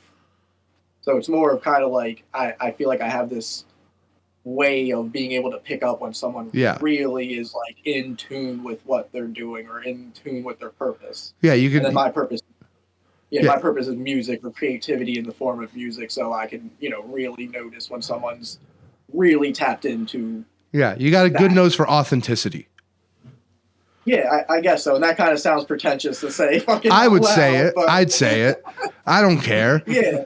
But, talk your shit. Like, it's a tough thing because it's like, yes, I have to acknowledge to get to be in a position of like label or manager or developing music or artist career or albums. Like you have to, like I have to get to a point of acknowledging that too, where it's like, yes, I do have the ability to recognize certain things that other people may not be able to.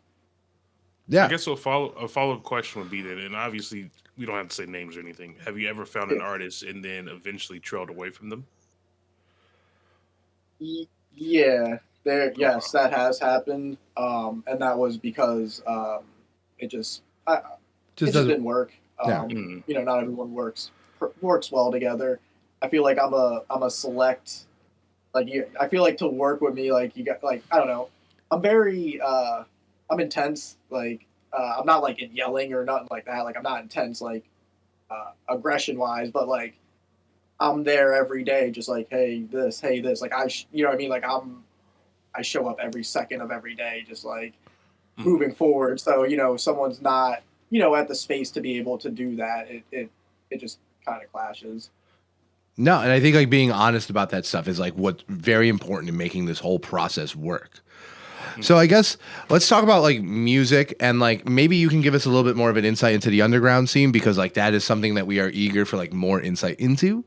But it's like, what are like just some things going on, like artists that aren't signed to Big Eleanor now that you're like excited about, big, small, like what are things just about the genre, not necessarily your artist or your work, but yeah. So the genre, at first I want to start locally in Lancaster. There's a lot happening here. There's a good, underground poetry or spoken word scene that like I really admire what's going on there. There's a couple, artists that are putting in a lot of work locally to kind of represent what's going on in Lancaster. So yeah, people like Sir Dominique Jordan comes to mind. Along with Laddie and stuff like that. So it's cool locally to experience what's happening. In the underground hip hop world, it's kind of like I got tired of the underground hip hop world recently. The lane that me and Shaw exist in, there's a lot of just like copycats of copycats of copycats. So that like I kind of been tuned out and went back to listen to a lot of rock music. There's a band in DC called Big Cry Country that I'm a big fan of. Oh, that's like, cool. Super underground. Like I keep like periodically reaching out to like test the temperature, but like nothing. Yeah, but I do think like hip hop is at a point of saturation where like at all levels there's like a lot of copycats of copycats of copycats. It's insane. Like there's so much like platforms and there's so many different you know, Exposure is at the pages highest. and magazines and physical distributors and that, like, even like there's just so much of like things that support this stuff, like just scattered throughout, that even like all these copycats of copycats, like they get the support to keep, supporting what they're doing, which again, no hate or whatever, but Yeah. it's like there's the ability to have it saturated because now there's just like such support of the saturation, just because there's saturation of things like second layer saturation, like people who are putting out cassettes and stuff like that. And Yeah. there's just like, there's just so much like stuff across the board that, I don't know. I kind of tuned out of underground hip hop. I haven't really listened to hip hop too much this year, honestly. That's fair. I mean, it's been a pretty good year for releases, but like I like my musical diet has started to include like a lot more like rock and like house music for that exact reason, right? It's because like, maybe we're looking in different spaces, but I feel like we're definitely seeing the same thing. Right? Like it's very easy. We're from Chicago, so it's very easy to see every artist here be like, this is Chief Keef. Like, and like, it's cool because like the underground's now coming into the mainstream. Like Dr. Williams on Drake's album. You know what I mean? Like all that, like it, but all that means is now the people who existed in the underground for years are just gonna have double exposure to this shit. It's like, all right, like you know what I mean? I've been there, done that for the past 5 years. Now the mainstream caught on, and now it's like in the mainstream, in the underground, everywhere. Like everyone's like the same image anymore, and it's like, all right. Yeah, I think like because like Griselda like went from like being underground to being very mainstream very quickly. Good for fucking them. Like zero hate, zero. Yeah, shit. no, like, we fucking good for fucking them. Yeah, we are very, very big Griselda fans here. But good for that. But when you like take the biggest fish out of the ponds, there's a power vacuum, and a lot of people are gonna go for each other's necks, which it's a sport. I appreciate that to a certain extent. But another thing is that people are going to be very eager to copy what works. I think you see a lot of that in the trap scene as well. Like, how many Cardi clones do we have nowadays? How many, how many people sounded like Young Thug 4 years ago, right? Like I feel like that's like where you guys kind of are now. Like you're a fish in a pond where the biggest fish just got caught. And like, I think like that makes a very strong lane for your guys.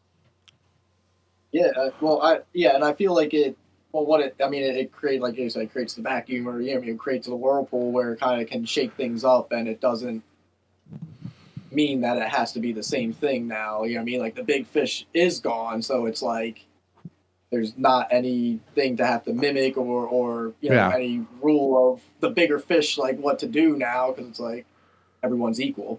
Yeah. And I think there is going to be kind of like a little, soon a little mini shift where it's like the saturation, like obviously like I don't want to be mad that, everybody is, above average at rapping, and everybody has the ability to have stuff in their room to be able to rap, and and put it out. Like I'm not mad that everyone's like can produce and stuff like that. But I feel like there will be a time where the saturation of content and what the content is about shift. And I think there will be like, a shift from the kind of shootout scene soon in the underground. Like I think it will kind of shift back to more of a, like I said, like how it was in 2013 and 2014, where it wasn't as aggressive. Yeah. And there was more personality and just like uniqueness and like, it wasn't just aggression. It was just, different personalities, and, people could be themselves. It felt like. Yeah, you had people like Chance and Chief Keef making music, and like, those are just like two different sounds. They had equal value. Yeah, and everyone values that, and all that shit is like worthy of being listened to. But like, like it's cycles. Like it's cycles of stagnation, and then like reinvention, and then like innovation, right?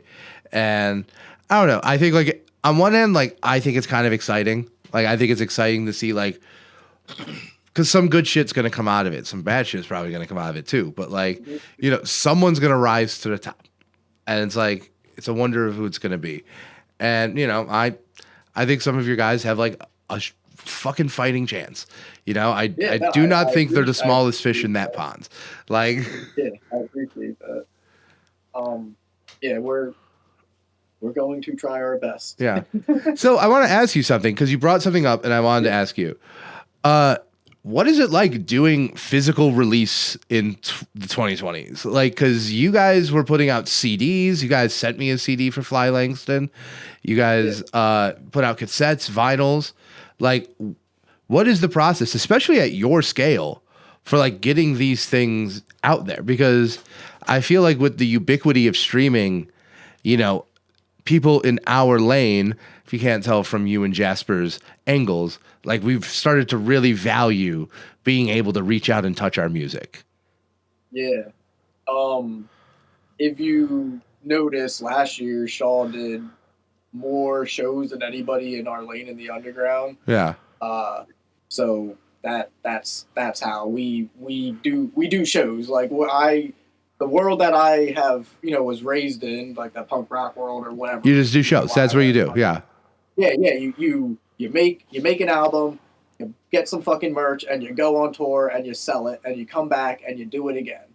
And like that's and we kind of like adopted that, and Shaw, like, I'm very thankful that he adopted that mindset, because we had a lot of fun times. Just like, there's a lot of people in.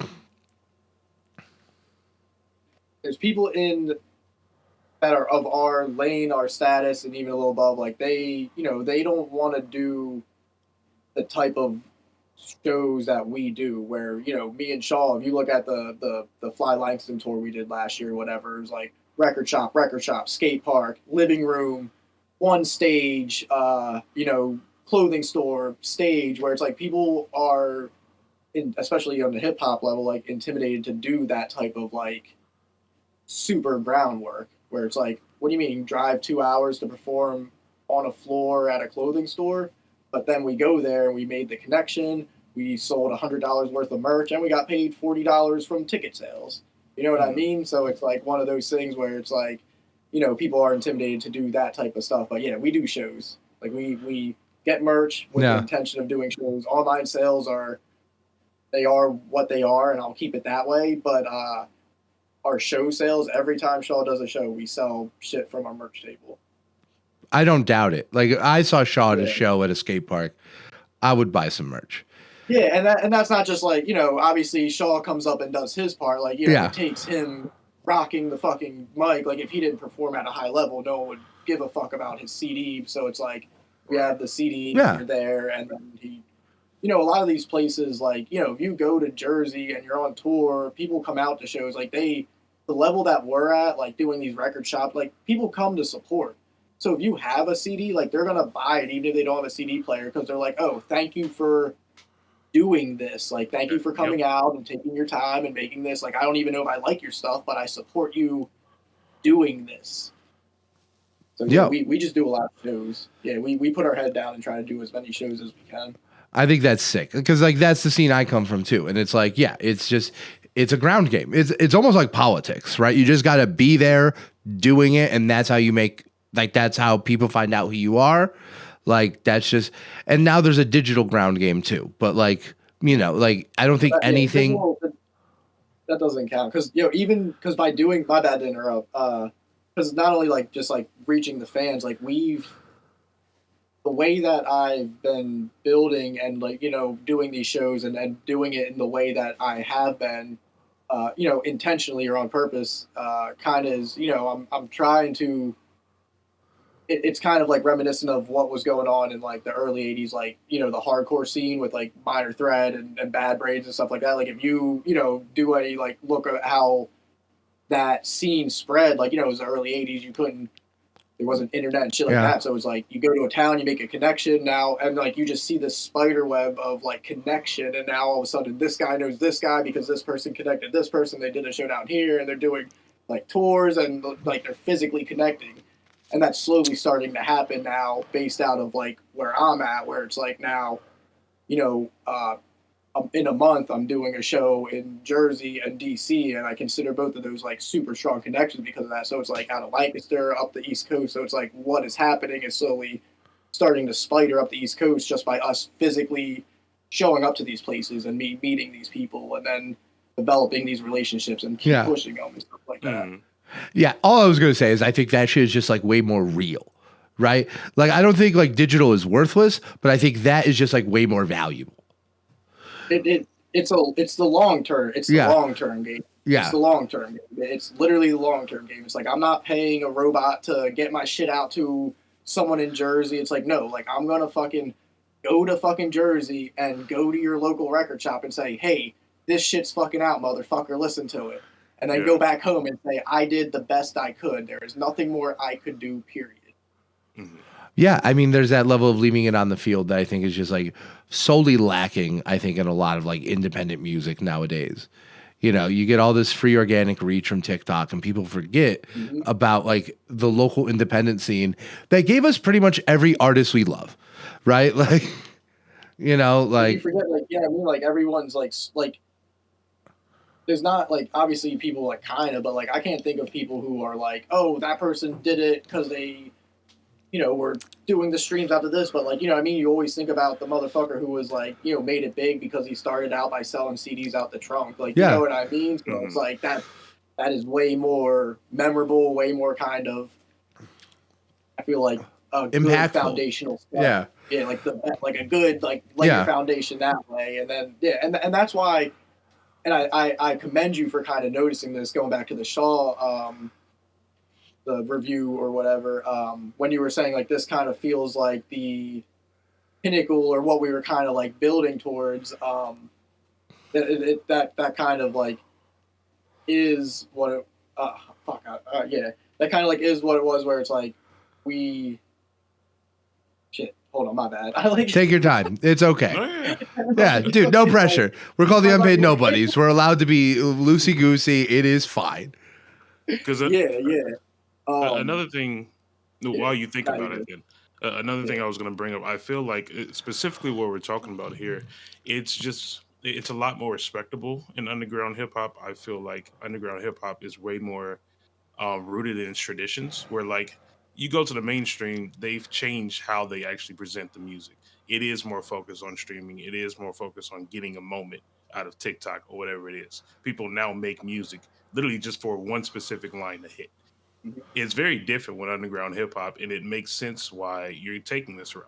It's a lot more respectable, and I feel like people who stay true to underground hip hop, especially like hip hop fans like us, you can ask Jasper and Brandon. I buy merch every time I go to a concert. I don't care who it is. I buy merch every time.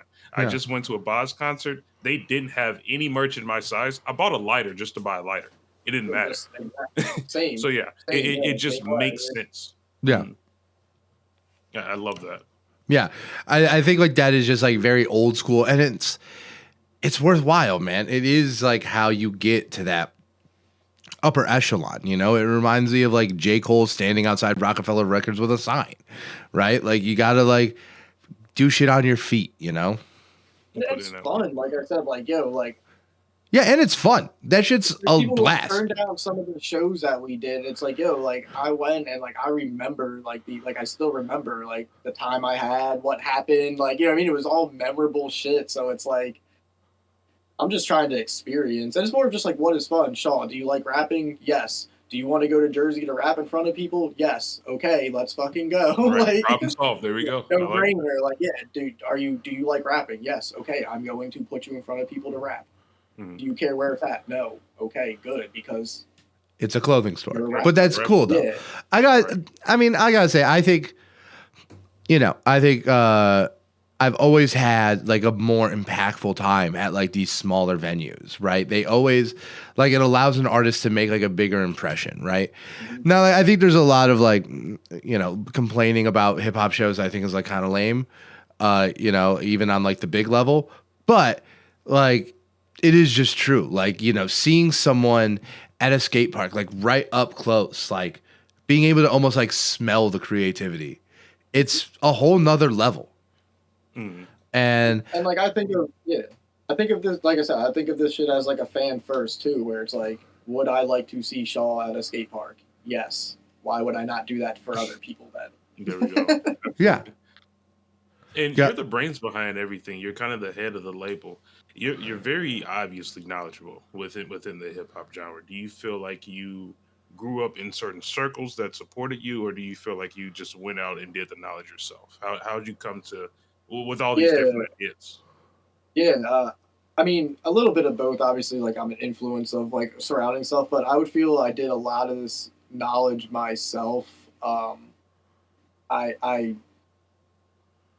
yeah, I don't mind, just being by myself doing the work. So like I just like chill and just study. Like I study the game. And it's not just hip hop too either. Like, we were talking about punk rock or like, what I mean? Like, any like I'm the things that I know I'm very knowledgeable about. But yeah, I feel like I kind of just studied the game and yeah, I just So like, not I even guess studied. I just absorbed it. Like I just absorbed it. Like I not like I lived in it before I was in it because I just still don't feel like I like exist in like the hip hop world or in the game or whatever fucking word you want to use. But yeah, I just music is just what I enjoy. Like I just Yeah. like listening to music from Mhm. the second I wake up to the second I go to sleep.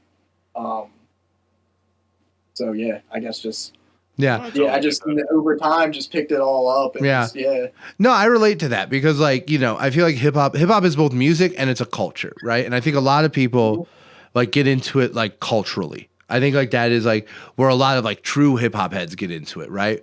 But to me, my honest thing was just like I was just very into like what is the coolest music going on, and just for a lot of time in my life, the answer was hip hop. Like hip hop was just like, like during, we dare not speak his name, but during the golden years of the Kanye West era, like there was just nothing going on that was more interesting than that, Take you Yeah, back. no, for real, yeah. And, obviously that's kind of like, mainstream influence and what you get fed and stuff like that. But same kind of when I entered in like 2013 or whatever, 2012, when I was like really submerged, it was like, I look back at that time in other genres of music and like, yeah, there was stuff, but like, it wasn't like popping, like, like fucking Good Kid Mad City just came out and Yeah. Meek Mill released fucking Dreams and Nightmares and Yeah. fucking track one was fucking the biggest, like the craziest song of all time. And Yeah. you know what I mean? Like One of the there best was so intros much ever. more excitement happening at that time. And then like I said, it just like sucked me in and that because it has been. And it wasn't until kind of recent. Like I feel, 2018, 2019 was when, to me, my experience was when rock kind of started catching my attention again with bands like the Idols and stuff like Yeah. that. The Idols are really good But too. in that time, from like 2012, 20 to 2018, there was nothing but exciting hip hop coming out at that time. Yeah, that was really like just like where the coolest shit in music was happening, It was. Yeah. On all fronts, it was, yes. Yeah. Yeah, and that's how I arrived at the genre too.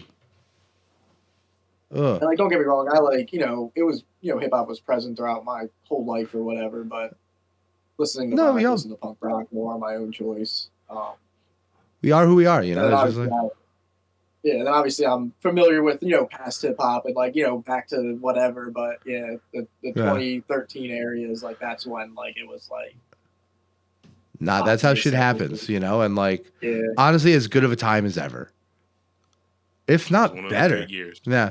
So 13 and it was. 16. And then it was like I got in, and then like a couple years later, like To Pimp a Butterfly was coming out. my and, like, God. Run the Jewels were like releasing their shit. So I was like, dude, this is crazy. I mean, Pinata just like drops the next year. You know what I mean? Like all this like shit starts coming out. I'm like, yo, okay. It's insane. Like it was like, why aren't more people? I remember that. I remember it being in that time, and like the only friend of mine who like listened to hip hop was Jeff. Never, and it's like, why don't more people listen to this? Like it's just it was To Pimp a Butterfly specifically. I was always like, I've always been a huge champion of that incredibly critically acclaimed album. Like, It's like the best fucking album that came out in our lifetime. Yeah, I say that all the time. Like, literally, it's the best album. Purvis, one time, like I was like, yeah, no, To Pimp a Butterfly is the best album to come out in my lifetime. And Purvis sent me like 20 of my favorite albums. Like, yeah, more than Like Run the Jewels 2. I'm like, yes, more than Run the Jewels 2. Yeah. Not even like personally, like I want to listen to it all the time or anything like that, but it is just like the best album. Like it just is. Yeah. Everything about it, every single thing about it. Yeah. It's not even like, again, I can't be like, this is my favorite album, but just like when there's protesters like singing "All Right" like down the middle of the road. It was a lot that went into it. Like, fuck out of here! It's the best album that's come out. Right? Yeah. That's exact. And people have been. I remember being in a protest in 2021, and people were singing "All Right," and it's it's like. That's why I'm still making J. Cole apologize, like 10 years later. Like, you know what I mean? That album, like, that made someone apologize 10 years fucking after it came out. Yeah. Speaking of which, it's the best album of all time. It's a hip hop show. Right, the biggest thing in hip hop in years is happening right now. Do you want to give a piece on it, or are you just about? Go ahead. Okay. Any takes do you care? So I got nothing to say. It's like, nah. Yeah. You don't even care. No, that's fair.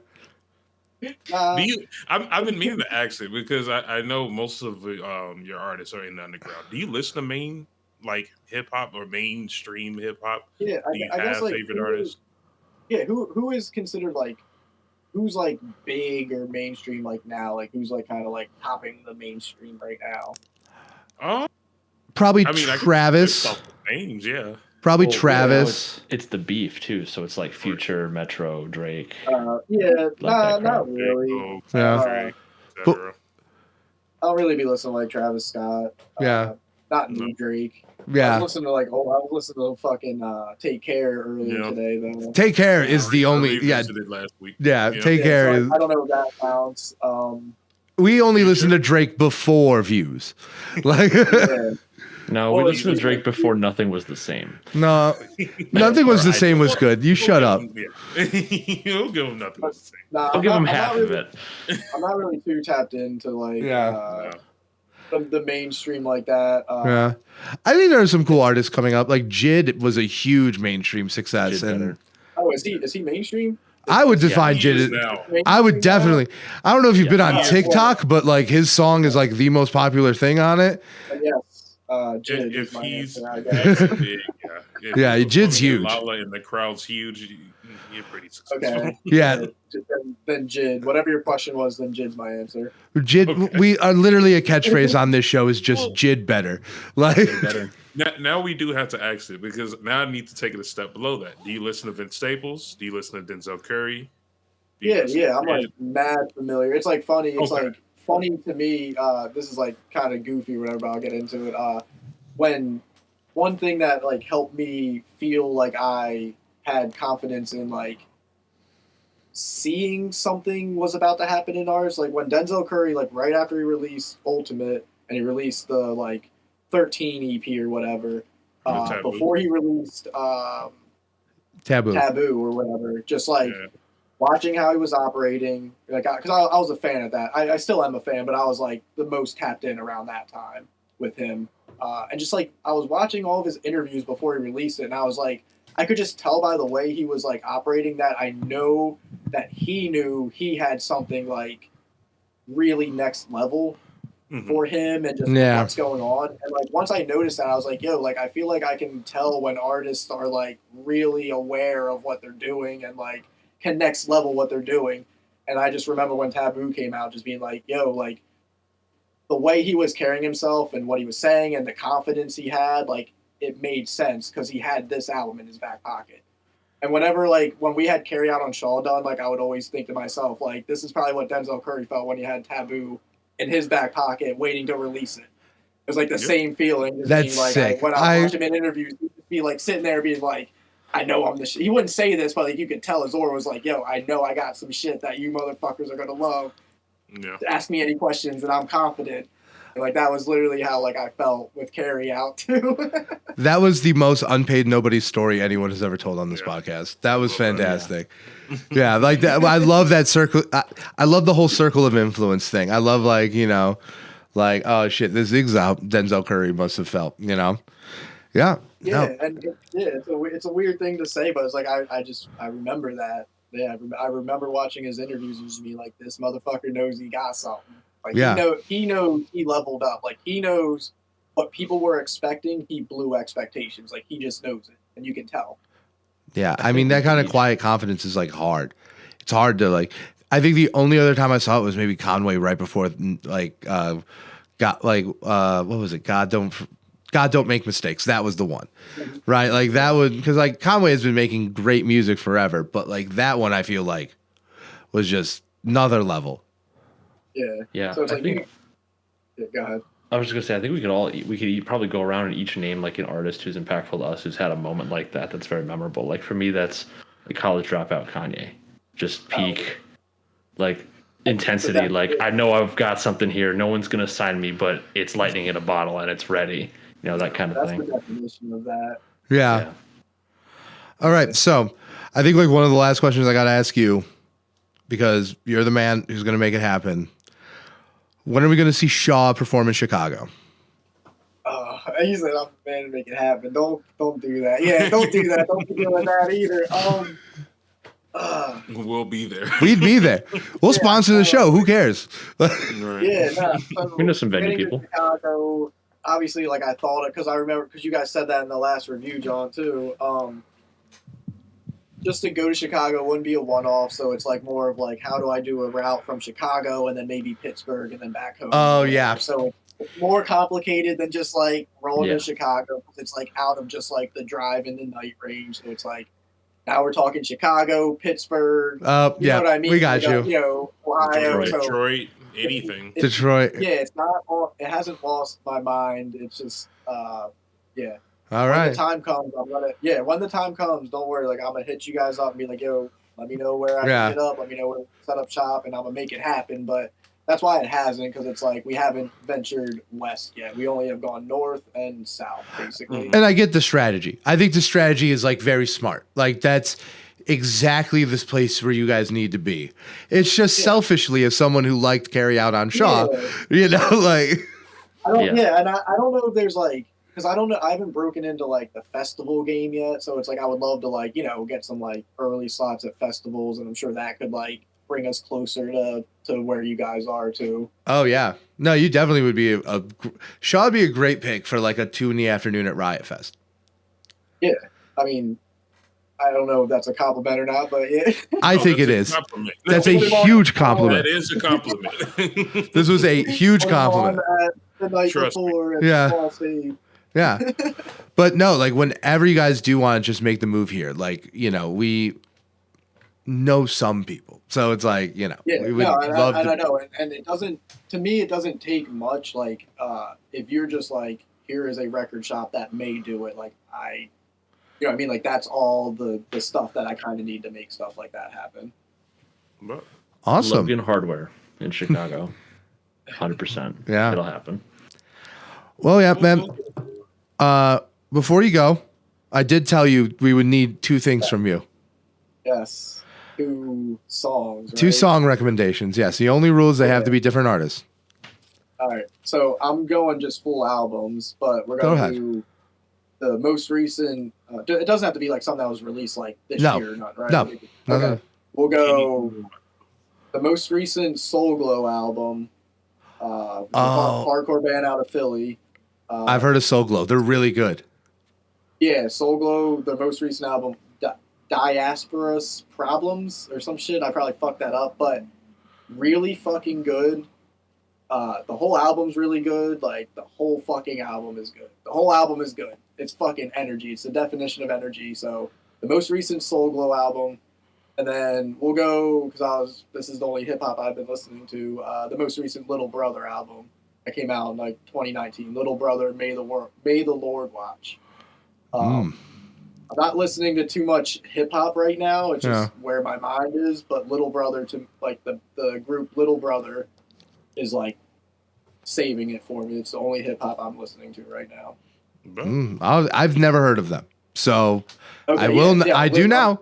We're gonna take a moment to be like, yo, look, Little Brother to me, and I didn't really I didn't know, like I just am like recently hip to this, but like they're one of the best hip hop groups post 2000. Interesting. Yeah.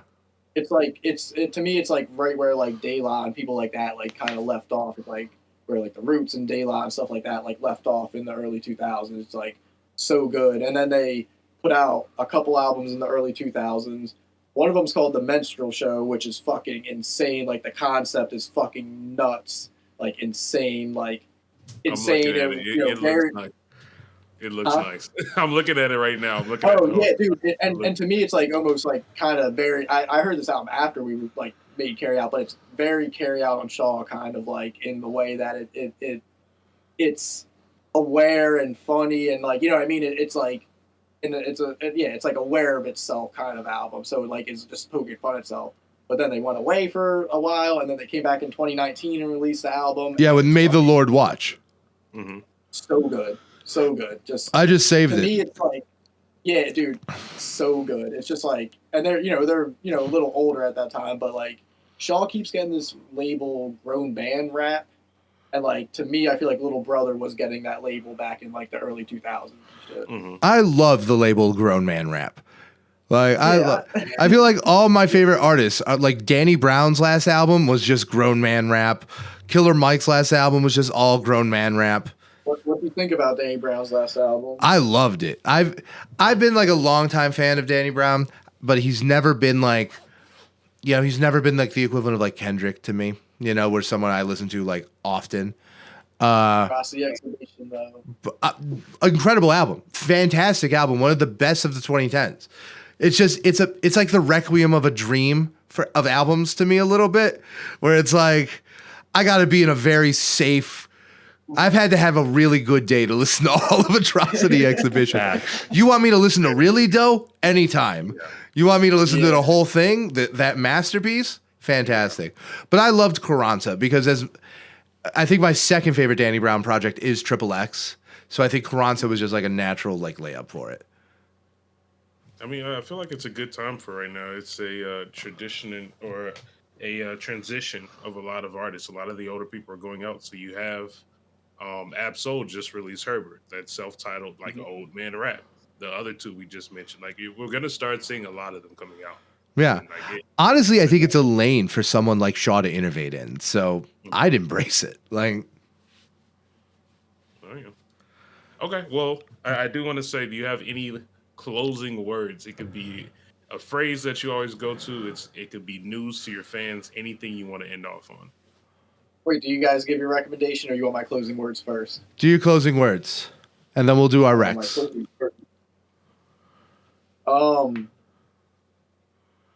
Thank you. Fair enough.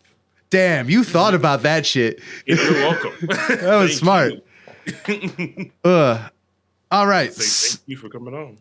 All right. So, do we want to do our two Rex? I'll be honest with you. I'm going through a phase right now. I'm listening to two artists very intensely. Very intensely. They're very different artists, but they should be very obvious to anyone who gets text messages from me. My first one I want to recommend right now, Low Life, Future featuring The Weeknd. I'm going, I just was never on the Future bandwagon. I've never was into the sound, but with the beef going on, I'm like, times are changing. Time to get into it. Like, I'm so happy. Yeah, and so Purvis has been telling me to listen to Future since 2017. So like, I have friends who've been telling me to listen to Future since that long too. Yeah, it's time. It's time to do it. All right, Jasper, are you ready? I am. My first one. Listened to it, the album yesterday. Listened to it again today. Going back to it again. Futura Free, Frank Ocean. Oh man. Yeah. Man. Frank Ocean. One of the hardest, the second verse on that, some of the hardest delivery of like any track, rap or not. The whole like, your bitch my exception, come get her out of my photo, only got one 4-door. Mm-hmm. Excellent. When I saw your story, I was just like, man. Yeah, I was like, we're about to get a Frank Ocean recommendation. Blonde in a while. Yep. Blonde is classic. flawless. Yeah, it's flawless. Yeah. Blonde is the other perfect album that came out in our lifetime. Like, so good, yeah, flawless. Yeah, absolutely. A Long Drive and Blonde. Only time I like being in the car. Like, man, it just hits different. Yeah. Okay. Flawless. For my first one, I've actually been listening to a lot of lo-fi again, just trying to chill out, stay calm. I found a song by Aquilina. I've never heard of them before, but it was a really dope song called Orange Hues. It is phenomenal. I'm getting back in my lo-fi bag, so that's what I would recommend for the first one. Hell yeah. Okay, my next one should be more obvious based on everything I am. I've been listening to the album Lamb Over Rice like crazy. That's Action Bronson and The Alchemist. I gotta recommend Dimitri. Just like the craziest. It was the craziest thing because there's like this really obscure like violin sample in it, and it turns out it's from a concerto my girlfriend had to learn when she was playing violin, and it's like just like this awesome like full circle moment. Action Bronson is, I think, one of the most underrated rappers ever, I think, at this point. I've done a huge deep dive into his stuff. I know he's like fairly big, but like I went to his show recently. I feel like he should have had a bigger room. Like, you know, and like just some of the bars are crazy. Like my jump shot got an arc like Noah. Who says that? Who says that? Like, is that allowed? What does dude, it even mean? I'm eating No one knows sandwiches. what it means, but it's provocative. I'm eating sandwiches you've never heard of in parks you've never been to. When I sent you that, I was dying. Dude, I just love saying things that sound like Action Bronson verses. Like, oh, I'm in a brand new Honda eating a breaded steak sandwich. God damn. Okay, Jasper. Excellent. Action Bronson in Future makes for a weird era. I got to be honest with you. You're in your bag right now. I'm in my bag right now. Left brain, right there. But I don't know if any of you paid attention. Damn turned 7 this week. It did turn 7 this week. Damn I'm is old. crazy. Phenomenal album. We're going God. Got to do it to him. I actually liked God. I actually liked that song, which is I weird. love that song. That whole album. I listened. I have this thing I do where I don't usually get the time to listen to full albums anymore unless I'm doing it for review, just because like my commute's either too short or I like start it in the middle or whatever. Yeah. But now that the sun is back and the sun sets at like 7:30, I can go out and do my yard work, which means that I have the chance in mowing my backyard and then my front yard to like listen to a goddamn album. And so I listened to. They hit different when you're mowing the lawn. Albums hit different when you're mowing the lawn. Dude, I agree. Yeah. So yeah, I re-listened to Damn just all the way through while doing yard work, and it lasted like exactly from when I started to exactly to when I finished. Yeah. It's like I locked my garage and it goes. So I was taking a walk the other day, and I was like, yes. God. Ugh. Well. Okay. Nice. Okay. I'll close it out then. I actually did do a hip hop recommendation this week. I'm so excited. I know you guys don't care as much, but Gunna did announce that he is releasing his Boo. He's coming to Chicago next month. I will be going to the concert, so I've been getting back in the Gunna bag. Free Jeffrey. Yes, free Jeffrey, obviously. But his flow is phenomenal. I went back. It's one of the funniest names. But the song is called Poochie Ground. And it's great. It's a great song. It's phenomenal. Did he make a coat out of dogs? I hate that. Is that allowed? It's Why? a great Just song. a Cruella de Vil, just a Dalmatian. All of it coat. is great. I don't care. First Future, and then I'm gonna get you on Gunna eventually. You're never gonna get me on Gunna. Never. I'll get you listening to fucking Sepultura before you get me on Gunna. It's like it's like sorry. I'm glad someone knew that band. Like, Look, I'll settle for Young Thug. I already like Young Thug. You don't gotta worry. Free Jeffrey. Like, all right, Danny. Thank you so much for being on the show.